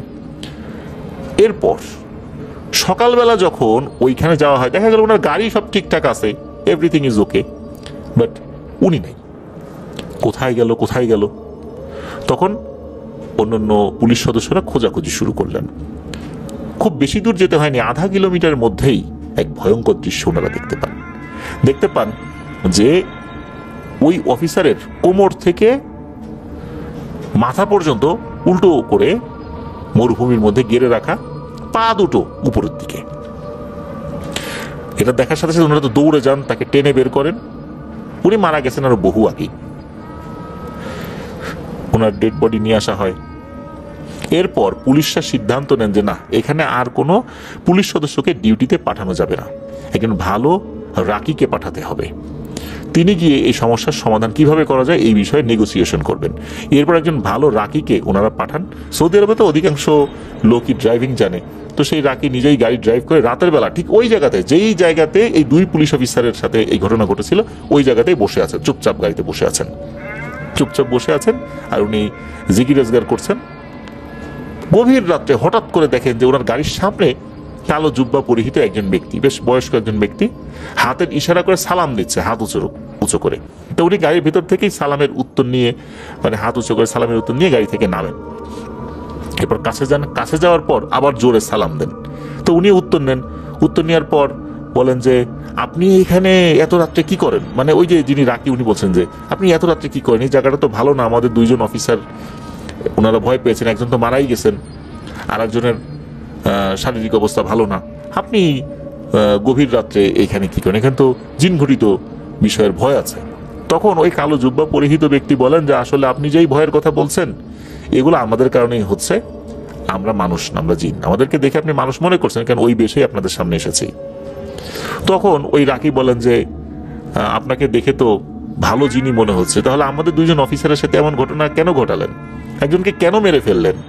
আর একজন তো ভুল করছিল, তাকে এরকম শাস্তি কেন দিলেন?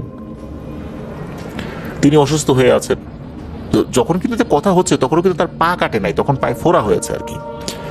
কারণ হচ্ছে এটা তো প্রথম যেই রাত্রে ঘটনা ঘটেছে, তার পরের রাত্রে তো ওই যে নতুন অফিসার গেছিলেন, এর পরের রাত্রে মানে তৃতীয় রাত্রে হচ্ছে এই রাকি গেছেন। তখন ওই যিনি জিন উনি বলছেন যে শোনেন, যে এই যে প্রথম রাত্রে যে ঘটনাটা ঘটেছে, উনি এত উচ্চ স্বরে গান বাজাচ্ছিলেন যে আমাদের জিকির আজগার, আমাদের স্বাভাবিক যে কর্মকাণ্ড, এটা মারাত্মকভাবে বিঘ্ন ঘটে। প্রথমে আমরা ভয় দেখানোর চেষ্টা করেছি, ওরা তো বোঝা উচিত ছিল। উনি তা না করে আবার গাড়িতে উঠে আবার গান বাজিয়েছেন। তাকে পরে আমরা ডেকে নিয়ে আসি। ডেকে আনার পর তার সাথে আমরা কথা বলেছি, তবে বলেছিলাম যে তার একটা ক্ষতি হবে, এই কারণেই হয়েছে, যাতে করে মানুষ সতর্ক হতে পারে, সেও জীবনে সতর্ক হয়ে যায়। আর এই যে দ্বিতীয় অফিসার যিনি, যার কথা বলছেন যে কেন মারা হলো, আমাদের জায়গায় যদি আপনারাও থাকতেন আপনারা কি কাজ করতেন? কেননা এই অফিসার দ্বিতীয় রাত্রে আসার পর এমন বিশ্রীভাবে গালিগালাজ করেছে এখানে দাঁড়িয়ে, এটা কারো পক্ষে মেনে নেওয়া সম্ভব নয়। শুধু তাই নয়, সে তার মোবাইল ফোন বের করে অনেক অশ্লীল কর্মকাণ্ড করেছে, অশ্লীল কথাবার্তা বলেছে, অশ্লীল ছবি দেখেছে, ভিডিও দেখেছে। এই জিনিসগুলো আসলে ইচ্ছাকৃতভাবে করেছে, যাতে করে এইখানে যে কিছু নাই এই জিনিসটা সে বোঝানোর চেষ্টা করেছে। আর এমন অশ্লীল কথা বলেছে আমাদেরকে উদ্দেশ্য করে, এটা কারো পক্ষে মেনে নেওয়া সম্ভব না। সে সম্পূর্ণ ইচ্ছাকৃতভাবে করেছে। এরপর তাকে আমরা টেনে হিচড়ে এইখানে নিয়ে এসে একে মাটিতে পুঁতে দিয়েছি। সে আমাদেরকে দেখার পরেও অনেক তুচ্ছ তাচ্ছিল্যমূলক কথা বলেছে, সুতরাং এটা তার প্রাপ্য ছিল। তখন ওই যে রাকি, উনি বলছেন যে দেখেন, আপনারা যদি এরকম করেন তাহলে পুলিশটা কিভাবে ডিউটি করবে? তারা তো ভালোর জন্য করছে, এখানে ওভার স্পিড হচ্ছে, দুর্ঘটনা ঘটছে, এই জন্য তো এখানে ক্যাম্প স্থাপন করা হয়েছে। রাতের বেলা তো ডিউটি দিতেই হবে, তা না হলে এখানে কখনো কখনো ড্রাগ ডিলাররা চলে আসতে পারে, অনেক ধরনের দুর্ঘটনা ঘটতে পারে, অনেক ক্রাইম হতে পারে, আপনাদের তো এরকম করা ঠিক হচ্ছে না। তখন ওই জিন বলেন যে আপনার সব কথাই বুঝলাম, এই জায়গাতে নতুন করে ক্যাম্প হওয়ার পর আমাদের কিছু সমস্যা হচ্ছে, যার কারণে আমরা আপনাদের উপর খুব বিরক্ত। তখন ওই রাকি বলেন যে তাহলে আপনারাই বলে দেন যে কোন জায়গায় ক্যাম্প স্থাপন করলে আপনাদের কোনো অসুবিধা হবে না।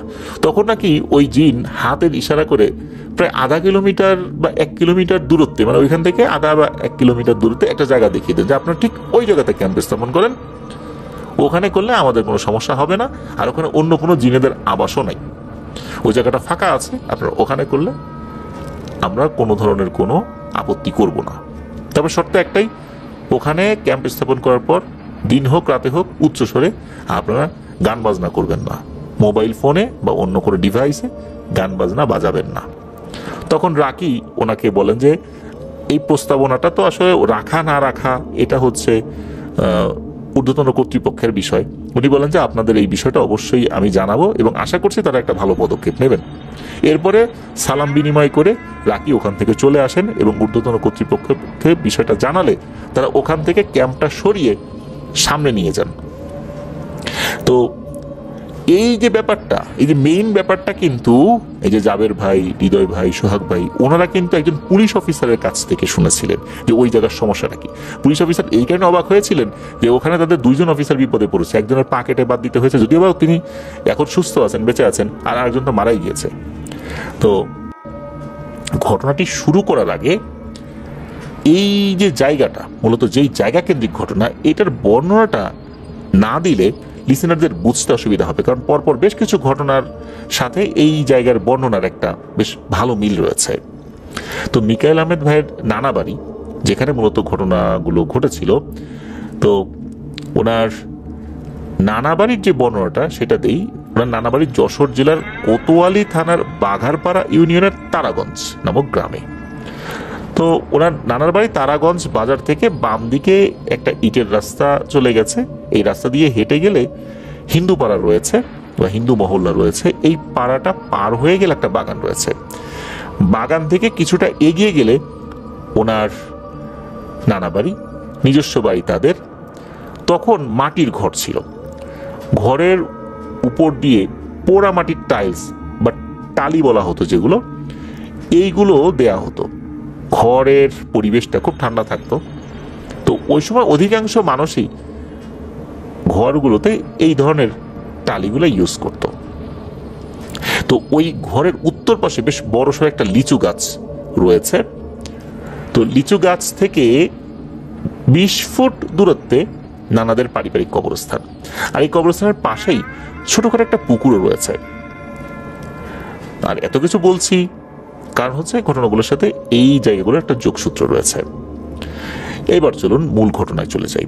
ওনার আম্মুর বয়স তখন 14-15 হবে এরকম একটা সময়, আর এটা 1980 সালের কিছুটা পরে, 1983 সালের আগে বা এরকম একটা সময় হবে আর কি। তখন এই মিকাইল আহমেদ ভাইয়ের নানা নতুন একটা বাড়ি করার সিদ্ধান্ত নেন, কারণ মিকাইল আহমেদ ভাইয়ের মামা খালা সবাই বড় হয়ে যাচ্ছেন, ছোট ঘরে তো আসলে এখন থাকা যাচ্ছে না। এখন ওই যে লিচু গাছ, ওই লিচু গাছের কাছে বাড়ি করা শুরু হবে। বাড়ি করা শুরু হয়েও যায়, দেয়াল করা হচ্ছে, মানে ইট গেথে দেয়াল ঘর, মানে দেয়াল তৈরি করা হচ্ছে, দেয়ালের ঘর তৈরি করা হচ্ছে। অর্ধেক মোটামুটি বানানো হয়ে গেছে, বেসমেন্ট থেকে শুরু করে নিয়ে বিশেষ করে দরজা জানালার যে অংশগুলো এই পর্যন্ত ইট গাঁথা কমপ্লিট হয়ে গেছে। এখন ঘরটা পুরোপুরি তৈরি করতে হলে ওই লিচু গাছটি কাটতে হবে। যেদিন ওই লিচু গাছটি কাটবে তার 1-2 দিন আগে মিকাইল আহমেদ ভাইয়ের নানা গাছ কাটার লোকের সন্ধানে বের হন। আসলে শুরুতেই যে গাছটা কাটবে এরকম পরিকল্পনা ছিল না, পরে দেখা গেল যে ঘরটা বড় আসলে ওইভাবে হচ্ছে না, একটু বড় করার দরকার, এখন গাছটা তো কাটতে হবে। এই চিন্তা করেই মূলত শুরুতে কাটেন নাই, পরবর্তীতে গাছটা কাটতে হবে যখন বুঝতে পারলেন তখন উনি গাছ কাটার লোকের সন্ধানে বের হয়েছেন। তো বাড়ির কাজ আপাতত বন্ধ রেখেছেন, কারণ গাছ না কাটলে আর পরবর্তী কাজ আগানো যাচ্ছে না। এর মধ্যে ঘটে এক অদ্ভুত ঘটনা।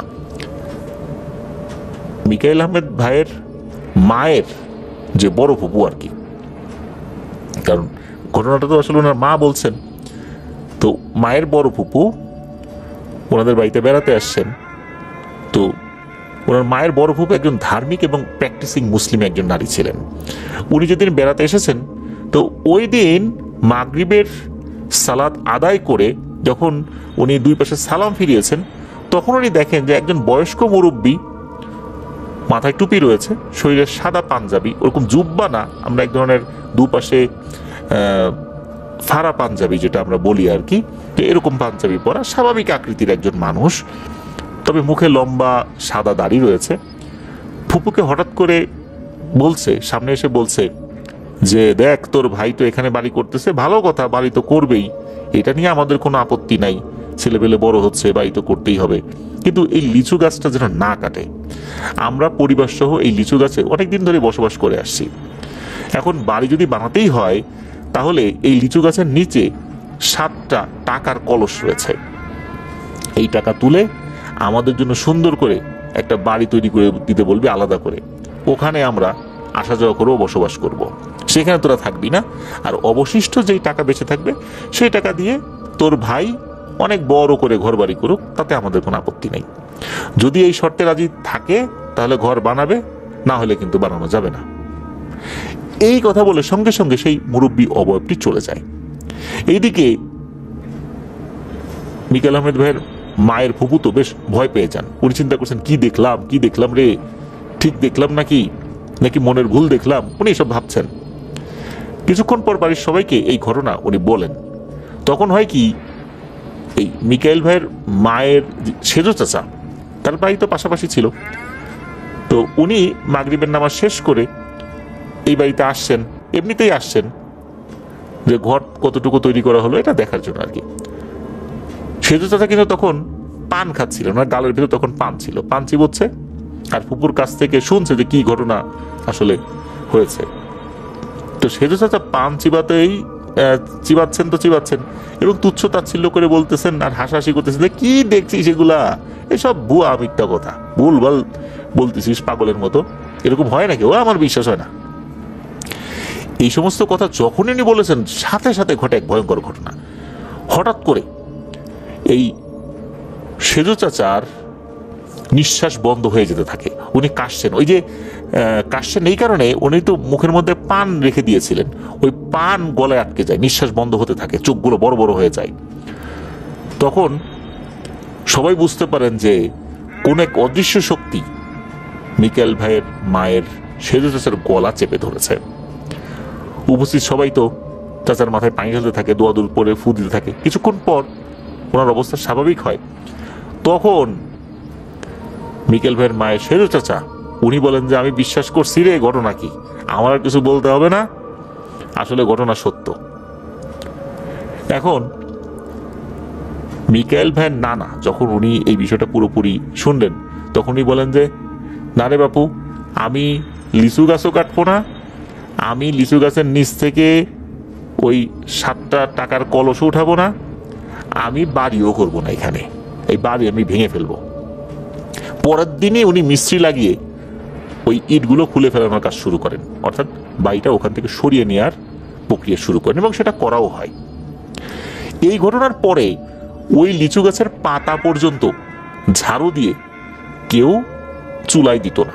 আগে কিন্তু এগুলো করতো। এরকম একটা ঘটনার পর কে এই সাহস করবে? আগে কিন্তু সবাই করেছে, তারা তো জানতো না যে এই ঘটনা রয়েছে এই গাছের সাথে। আগে কিন্তু কেউ কিছু বুঝতে পারে নাই।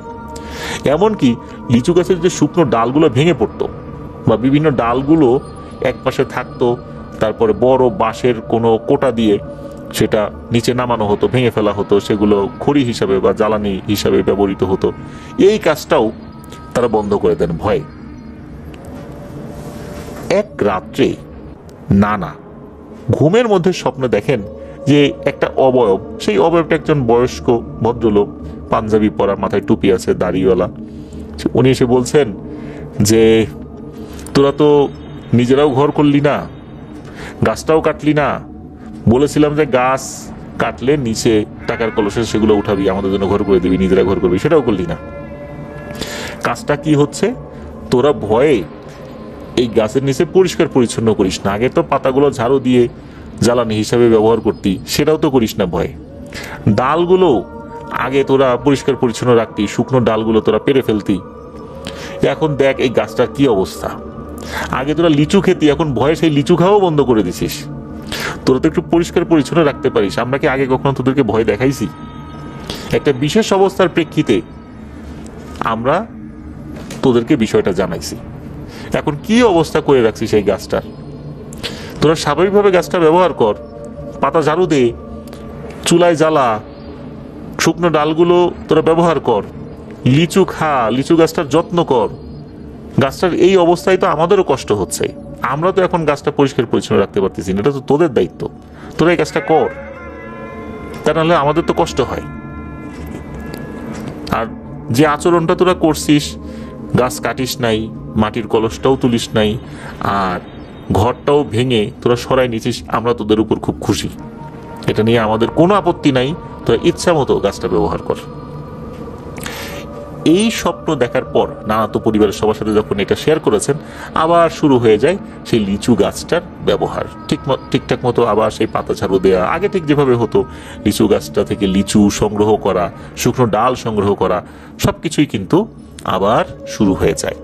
তবে সেই গাছটি কাটা হয়নি, গাছটার নিচে ঘরও তৈরি করা হয়নি, লিচু গাছটা এখনো একই রকম ভাবেই রয়েছে। আর ওই গাছটাকে কেন্দ্র করে কোনো ভয়ের ঘটনা কিন্তু কারোর সাথে হয়নি, ওইভাবে হয়নি আর কি, যেটা মানুষের মধ্যে ভয়ঙ্কর আতঙ্ক সৃষ্টি করতে পারে এমন কিছু। কারণ ওই গাছে যারা রয়েছে তারা ভালো জিন, তারা পরিষ্কার পরিচ্ছন্ন, এই বিষয়টা যে সবসময় থাকবে গাছের নিচে এটাই পছন্দ করেন। কিন্তু ওই বাড়ির সদস্য তো ভয়ে এই কাজটা করে নাই, না জানি কি হয়ে যায় এই ভয়ে আর কি। তো যাই হোক, এই বিষয়ের সমাধান হয়ে গিয়েছিল। এখন পর্যন্ত আল্লাহর রহমতে সবকিছু ঠিকঠাকই চলছে, এত বছরেও ওরকম কোনো সমস্যা হয়নি। তো এবার আসি পরবর্তী ঘটনায়। একদিন মিকাইল আহমেদ ভাইয়ের মায়ের মামা ওনাদের বাড়িতে বেড়াতে আসবে। তো যেদিন মামা বেড়াতে আসার কথা ছিল, ঠিক সেদিন সন্ধ্যার পর, রাত তখন আনুমানিক 7:30টার মতো বাজবে, ওই যে লিচু গাছের একটু সামনে পারিবারিক যে কবরস্থান, তার পাশে একটা পুকুরের ঘাট রয়েছে বা পুকুর রয়েছে। তো ওই পুকুরের ঘাটে বড় একটা আম গাছ ছিল ওই সময়। তো আম গাছের দিকে হঠাৎ করে ওনারা সবাই কুকুর ডাকার শব্দ শুনতে পান, অর্থাৎ মিকাইল আহমেদ ভাইয়ের মা এবং পরিবারের অন্য সদস্যরা কুকুর ডাকার শব্দ শুনতে পান। তো ওনারা সকলে অপেক্ষা আছেন, মামা আসবে, মামার আসার কথা। তো তখন মিকাইল আহমেদ ভাইয়ের নানি বলে ওঠে, কি রে, আজকে আমার ভাই আসবে, আমার ভাইকে দেখি কি কুকুর ডাকতেছে নাকি? তখন মিকাইল আহমেদ ভাইয়ের আম্মু উনি জানালা খুলে কবরস্থানের দিকে যখনই তাকিয়েছেন, তখন উনি একটা ভয়ঙ্কর দৃশ্য দেখেন এবং উনি আরো কয়েকজনকে ডেকে নিয়েছেন সেটা দেখানোর জন্য।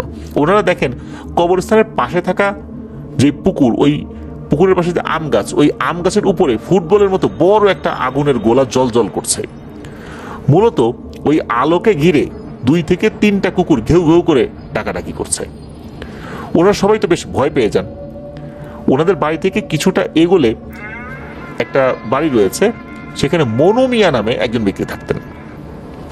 তো সেই মনু মিয়াকে তার বাড়ি থেকে ডেকে নিয়ে আসা হয়।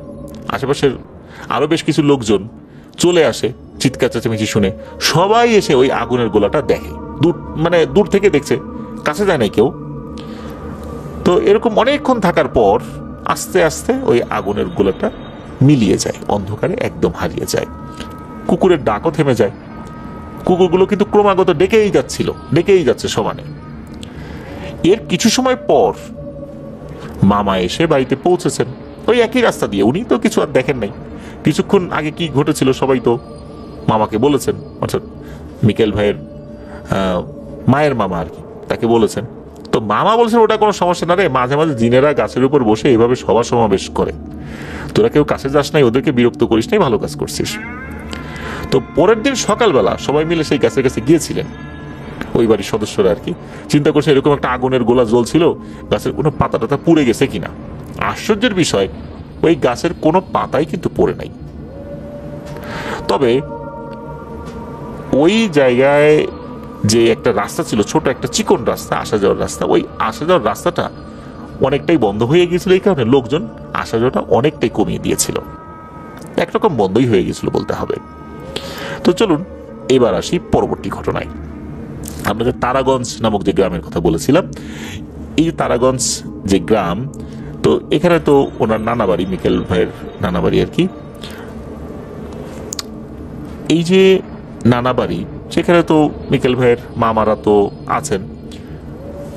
মিকেল ভাইয়ের মায়ের মেজো ভাই, অর্থাৎ মিকেল ভাইয়ের মেজো মামা, তার নাম হচ্ছে মোর্শেদ। তো মোর্শেদ মামা তারাগঞ্জ বাজার থেকে যখন বাড়ির দিকে আসতেন, ওই যে হিন্দু পাড়া যেটা রয়েছে আর কি, তারপর তো বাগান রয়েছে, আমরা শুরুতেই বলেছি এই জায়গার বর্ণনাটা। তো ওই দিক দিয়ে উনি সবসময় আসা যাওয়া করতেন।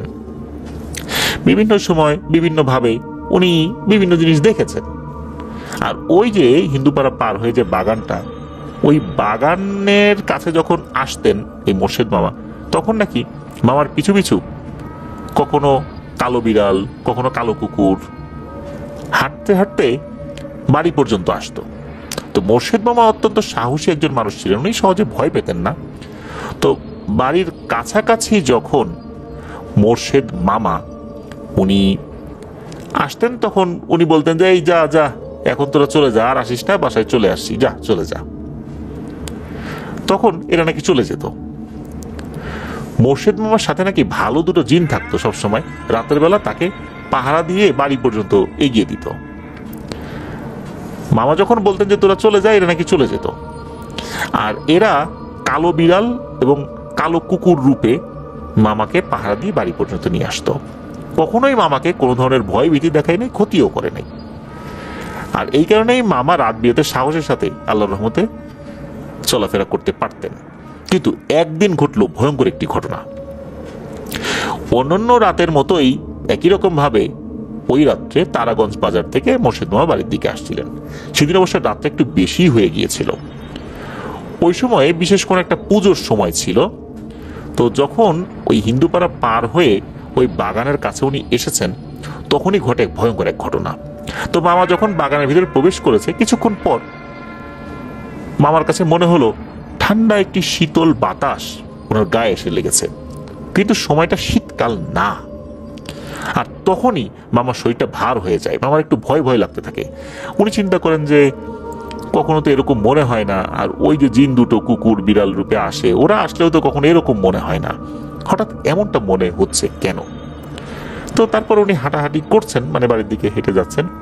তো বাগান থেকে কিছুটা দূর যাওয়ার পর, তখনও কিন্তু ওনার বাড়ি থেকে অনেকটা দূরত্বেই উনি রয়েছেন, ওনার মনে হয় পিছু পিছু কেউ একজন হাঁটে, কিন্তু এই হাঁটাটা কুকুর বিড়াল হাঁটলে যেরকম শব্দ হয়, মানে অর্থাৎ ওনার যে সাথে যে দুটা জিন আসতো, যখন পিছু পিছু হাঁটতো তখন এক ধরনের শব্দ হতো।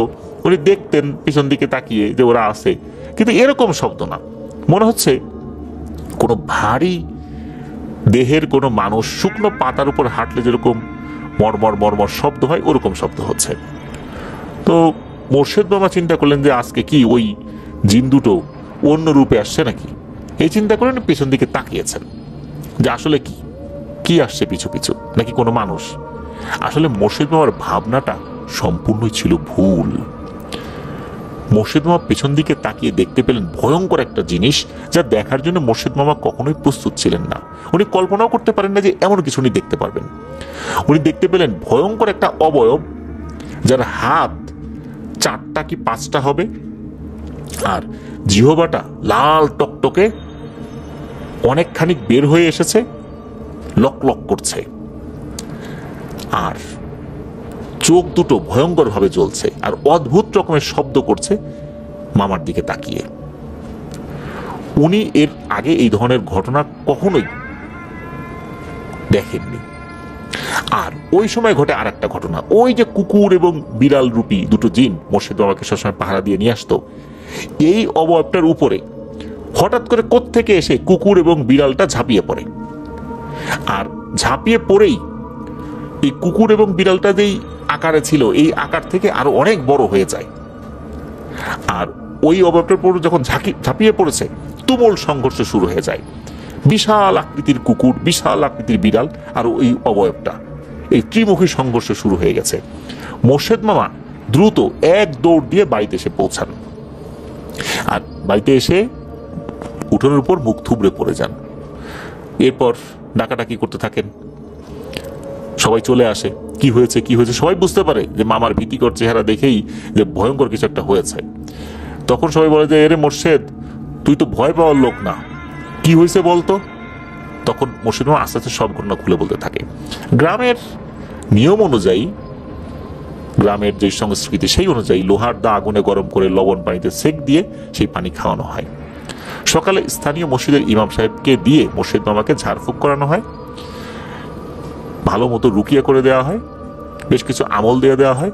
তবে সমস্যা হয়ে গেল, মোর্শেদ মামা অস্বাভাবিকভাবে শুকাতে থাকেন। দেখলে মনে হতো কেউ তার রক্ত চুষে নিয়ে যাচ্ছে।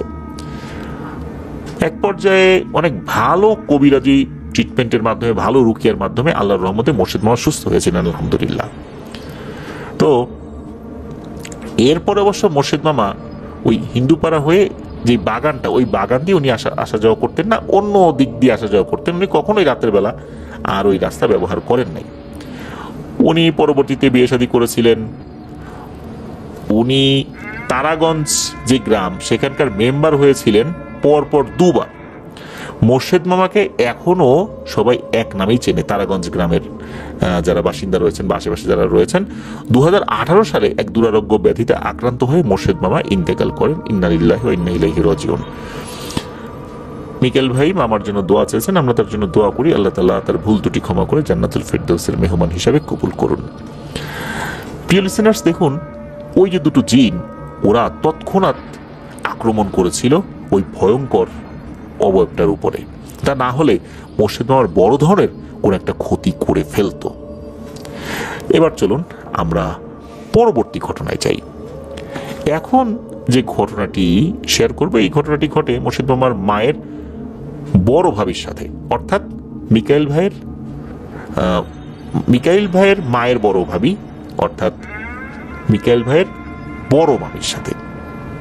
তো তখন তো বারবার মোর্শেদ বলে ফেলছি, সরি, মিকাইল ভাই আর কি। তো মিকাইল ভাইয়ের যিনি বড় মামা, উনি নতুন বিয়ে করেছেন। তো বিয়ে করার কয়েকদিন পার হওয়ার পরও, কয়েকদিন পার বলতে অনেকদিন পার হয়ে গেছে আর কি, অনেকগুলো বছর প্রায় পার হয়ে গেছে। তখন ওনার আসলে কোনো সন্তান ফাইনালি ভূমিষ্ঠ হতো না, মিসক্যারেজ হয়ে যেত। গর্ভের বাচ্চার বয়স 3 থেকে 4 মাস সর্বোচ্চ থাকতো, এরপর বাচ্চা মিসক্যারেজ হয়ে যেত। এটার সমাধান হতো না বলতে হচ্ছিল না। ডাক্তার দেখানো হয়েছে, কেন এমনটা হচ্ছে তারাও বুঝতে পারেনি। হুজুর কবিরাজ দেখানো হয়েছে, এক একজন এক এক রকম ভাবে ট্রিটমেন্ট করেছে, রুকিয়া করেছে, কিন্তু লাভ হয়নি, কেউ কোনো সমাধান করতে পারছিল না। এভাবে কেটে গেল অনেক দিন। এদিকে মিকাইল ভাইয়ের মায়ের সেজো খালার শ্বশুর বাড়ি একদিন এই বড় মামির মা বেড়াতে গিয়েছে। মূলত মিকাইল ভাইয়ের মায়ের সেজো খালার শ্বশুরের সাথে ওই বড় মামির মা বাবাদের আগে থেকে চেনা জানা ছিল। তো মেজো খালার শ্বশুর তখন কবির চিকিৎসা করতেন। ওই লোকটার সাথে নাকি শক্তিশালী একটা পরী ছিল, উনি পরীর মাধ্যমে চিকিৎসা করতেন। তো যখন ওখানে গিয়েছেন তখন চিকিৎসার বিষয়টা কিছুটা দূরে রেখে বলেছিলেন যে বেয়াই আপনার সাথে নাকি পরী আছে শুনেছি, আমাদেরকে একটু মিষ্টি খাওয়ান তো। মূলত একটু ইয়ার কি ছলেই কথাগুলো বলেছিলেন। তখন উনি বলেছিলেন যে ঠিক আছে বেয়াই, আজকে সন্ধ্যার পরে খাওয়াবো ইনশাল্লাহ। তো সন্ধ্যার পরে সবাইকে বলে যে ঘরের মধ্যে এসে বসেন, দরজা জানালা লাইট সব বন্ধ করে দেন। তো সবকিছু বন্ধ করে দেওয়া হয়েছে। এর কিছুক্ষণ পরেই ওনারা সবাই এক ধরনের শব্দ শুনতে পাচ্ছেন, টিনের উপরে কি যেন টপ টপ করে পড়ছে। এরপর সবাই বাইরে এসে দেখে বড় বড় বাতাসা পড়ে আছে। এত বড় বাতাসা কিন্তু নর্মালি হয় না, আমাদের দেশে অন্তত হয় না, অন্য দেশে হয়, ভারতে হতে পারে, পাকিস্তানে হতে পারে। আমাদের দেশে ছোট ছোট পয়সার আকৃতির বাতাসা হয়, যে 5 টাকার যে কয়েন আছে এই আকৃতি সাধারণত হয়ে থাকে, এর থেকে বড় সাধারণত হয় না। তো এখানে বড় বড় বাতাসা পড়েছিল। তখন ওই মেজো খালার শ্বশুর সবাইকে এই বাতাসা খেতে বলেন। এরপর মেজো খালার শ্বশুর বলতে থাকেন যে বিআইন মিষ্টি তো খেলেন, এবার কি বিশ্বাস হইল? তো যাই হোক, এরপরে মূলত ওনারা যে সমস্যা নিয়ে এসেছিলেন সেটা নিয়ে আলোচনা করতে থাকেন। সব কথা খুলে বলেন যে এই যে বাচ্চা হচ্ছে না, মিসক্যারেজ হয়ে যাচ্ছে, কারণটা কি আসলে এটা কেউ বলতে পারছে না। কেউ বলে উপরি সমস্যা, কিন্তু সমস্যা তো সমাধান হতে হবে, সেটাও হচ্ছে না, আর ডাক্তারও কিছু ধরতে পারে না। এরপর মেজো খালার শ্বশুর বলেন যে ঠিক আছে, আমি বিষয়টা তো এর আগেও টুকটাক শুনেছি আত্মীয় স্বজনের মাধ্যমে, আমি একটু দেখি আসলে তথ্য নিয়ে ব্যাপারটা কি। এরপর উনি প্রায় 1 ঘন্টা চোখ বন্ধ করে বসে থাকেন। এই সময় ওনাকে ডাক দেয়া, কথা বলা সম্পূর্ণরূপে নিষিদ্ধ ছিল। তো প্রায় 1 ঘন্টা পর উনি চোখ খোলেন। এরপর উনি বলেন যে আলহামদুলিল্লাহ, আমি তথ্য নিতে পেরেছি আসলে ব্যাপারটা আসলে কি হয়েছে, তবে ওখানে গিয়ে সমাধান করতে হবে। তারপর আমি বলি আপাতত যে আসলে সমস্যাগুলো কেন হচ্ছে। উনি বলেন যে আপনার মেয়ের স্বামীর যে বাড়িটা, এই বাড়ির পশ্চিম পাশে যে ঘর রয়েছে, তো পশ্চিম পাশের ওইখানে একটা লিচু গাছ রয়েছে। এই লিচু গাছের থেকে একটু সামনে এগিয়ে গেলে কবরস্থান, আর কবরস্থানের পাশে একটা পুকুর রয়েছে। মূলত এই পুকুর ঘাটে আপনার মেয়ে যখন গোসল করার জন্য যায় এবং অন্যান্য কাজ করে, কাপড় চোপড় ধোয়, বাসন মাজে, এই কাজগুলো করে, এই পুকুরেই মূলত সমস্যাটা। এই পুকুরের একটা সমস্যা রয়েছে, সেটা হচ্ছে এই পুকুরটা যখন খনন করা হয় সেখানে কিছু হাড়গোড় পাওয়া গিয়েছিল, যেটা অনেক পুরনো কবর ছিল ওইখানে। সেই হাড়গোড়গুলো নিয়ে এই যে কবরস্থান যেটা পাশে রয়েছে সেখানে কবর দেয়া হয়। যখন ওই হাড়গোড়গুলো সরিয়ে ফেলা হয় ওখান থেকে, তখন কিছু দুষ্টু জিন এসে ওই পুকুরে আস্তানা গেড়েছে। আর আপনার মেয়ে ওখানে যায়, ওরাই মূলত নজর দিয়েছে।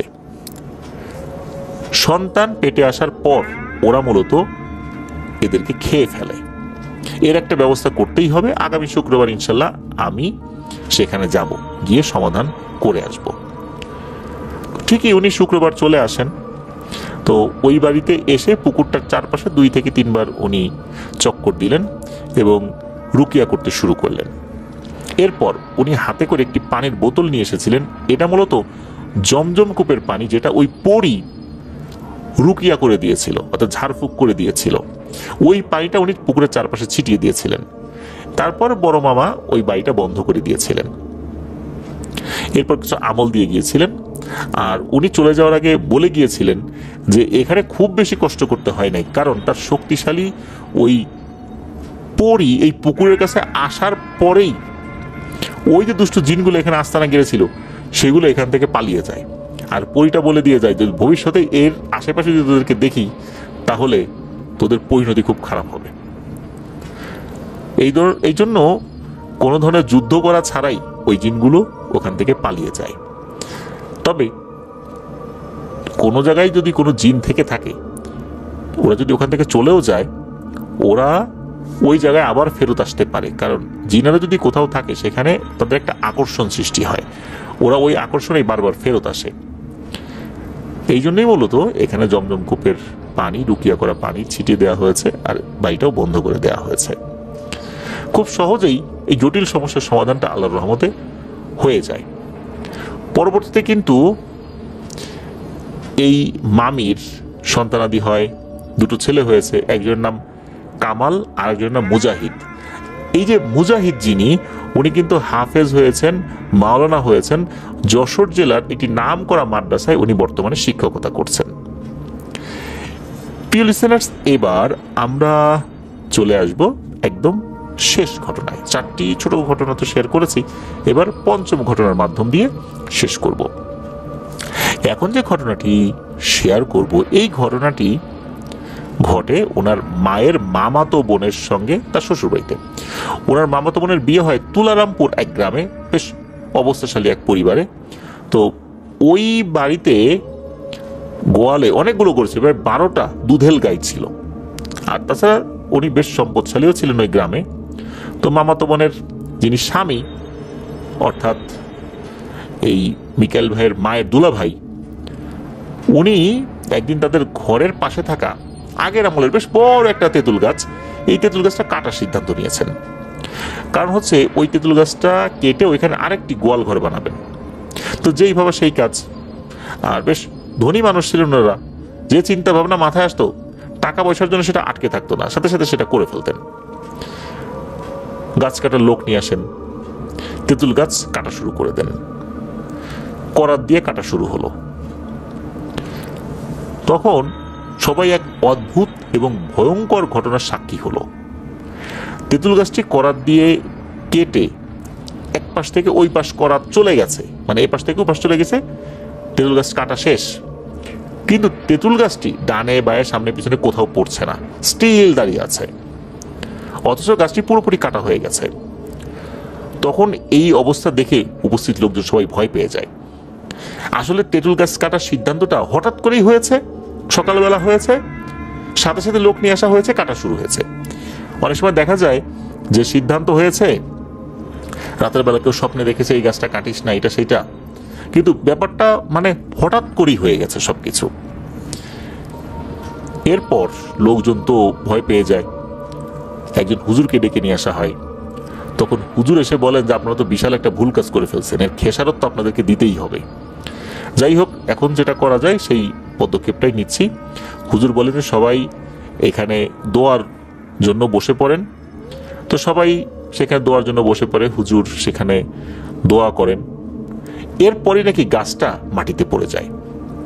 এরপর গাছটি খুব দ্রুত পুরোপুরি কেটে পিস করে রাখা হয়, পিস করা হয়েছে বিক্রির উদ্দেশ্যে। ওই দিন রাতে ঘটে এক ঘটনা। ওই দিন রাত্রে মিকেল ভাইয়ের মায়ের দুলা ভাইকে স্বপ্নে একটি কালো কুচকুচে অবয়ব এসে বলে যে এই কাজটা তোরা কি করলি, হঠাৎ করে এরকম একটা কাজ করতে পারলি, এই গাছটাতে আমরা অনেকদিন ধরে বসবাস করে আসছিলাম, তুই হঠাৎ করে এই কাজটা করলি, গাছটা কেটে ফেললি, কাজটা তো ভালো করিস নাই। তবে যেহেতু করে ফেলছিস, এখানে দোয়া করা হয়ে গেছে, এই জন্য তোদের বংশকে নির্বংশ করব না, তবে শোন, এর খেসারত তোদেরকে দিতে হবে। হুট করে আমাদেরকে যে গৃহহীন করলি, আমাদের ক্ষতি করলি, আমরা তো এত সহজে তোদেরকে ছেড়ে দিব না। মনে রাখবি, কাল থেকে তোদের গোয়ালে যতগুলো গাভী দুধ দেয়, সেই দুধের অর্ধেক তোরা খেতে পারবি, আর বাকি অর্ধেক আমরা খেয়ে নেব। আর তোর স্ত্রীর গর্ভে যে সন্তানটি রয়েছে, তোর এই সন্তানটি ভূমিষ্ঠ হওয়ার পর কথা বলতে পারবে না, চিরদিনের জন্য বোবা বানিয়ে দেব। এরপর ওই অবয়বটা নাকি চলে যায়।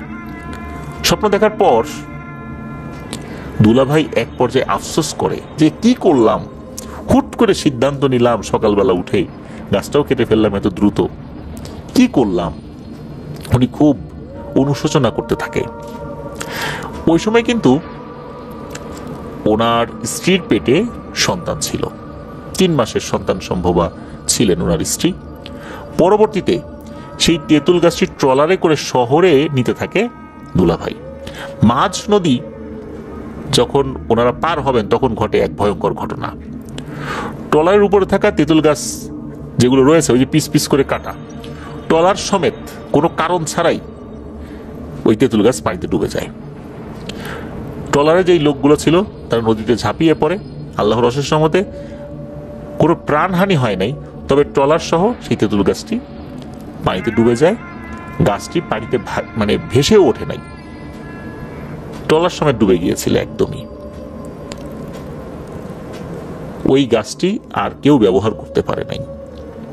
এরপর দেখা যায় যে ওই যে যেই দুধেল গাইগুলো ছিল, যেখানে প্রত্যেকটা গাই থেকে অর্থাৎ গাভী থেকে 10 কেজি দুধ পাওয়া যেত, সেখানে প্রত্যেকটা থেকে 5 কেজির মতো দুধ পাওয়া যেত। বাকি দুধগুলো যে কোথায় যেত, কেন কমে গেল, অনেক খাওয়ানোর পরেও কিন্তু দুধ আর বেশি পাওয়া যেত না। তখন বুঝতে পারলো জিনেরা সেগুলো খেয়ে ফেলছে। তো মাস 6 পর, অর্থাৎ এই ঘটনা যখন হয় তখন তো সন্তান গর্ভে রয়েছে 3 মাসের মতো, তখন মানে প্রেগনেন্সির বয়স। এর প্রায় 6 মাস পর একটি ফুটফুটে কন্যা সন্তান জন্মগ্রহণ করে। এই মেয়েটি যখন বড় হলো তখন ঠিকই দেখা গেল মেয়েটি কথা বলতে পারছে না। আসলে এরকম একটা সমস্যা যদি হয়ে যায় তখন পিতামাতার কিন্তু অনেক পেরেশানির ব্যাপার থাকে। তখন কিন্তু ওই দুলাভাই বুঝতে পেরেছিলেন যে এই মেয়ে যখন বড় হবে তার বিয়ে দিতে বেশ কষ্ট হবে, কেননা মেয়েটি বোবা। তখন নাকি মেয়ের বাবা অর্থাৎ দুলাভাই উনি একটি ছেলেকে কাছে রেখে লালন পালন করতে থাকেন। একটা পর্যায়ে ওই ছেলের সাথেই ওই মেয়েকে উনি বিয়ে দিয়েছিলেন। তারা আলহামদুলিল্লাহ এখন অনেক ভালো আছে। মেয়েটি কথা বলতে পারে না, বোবাই রয়ে গেছে, কিন্তু তাদের সংসারে 2টো কন্যা সন্তান জন্মগ্রহণ করেছে। তারা কিন্তু একদম স্বাভাবিক, তারা কথা বলছে, তারা একদম স্বাভাবিক।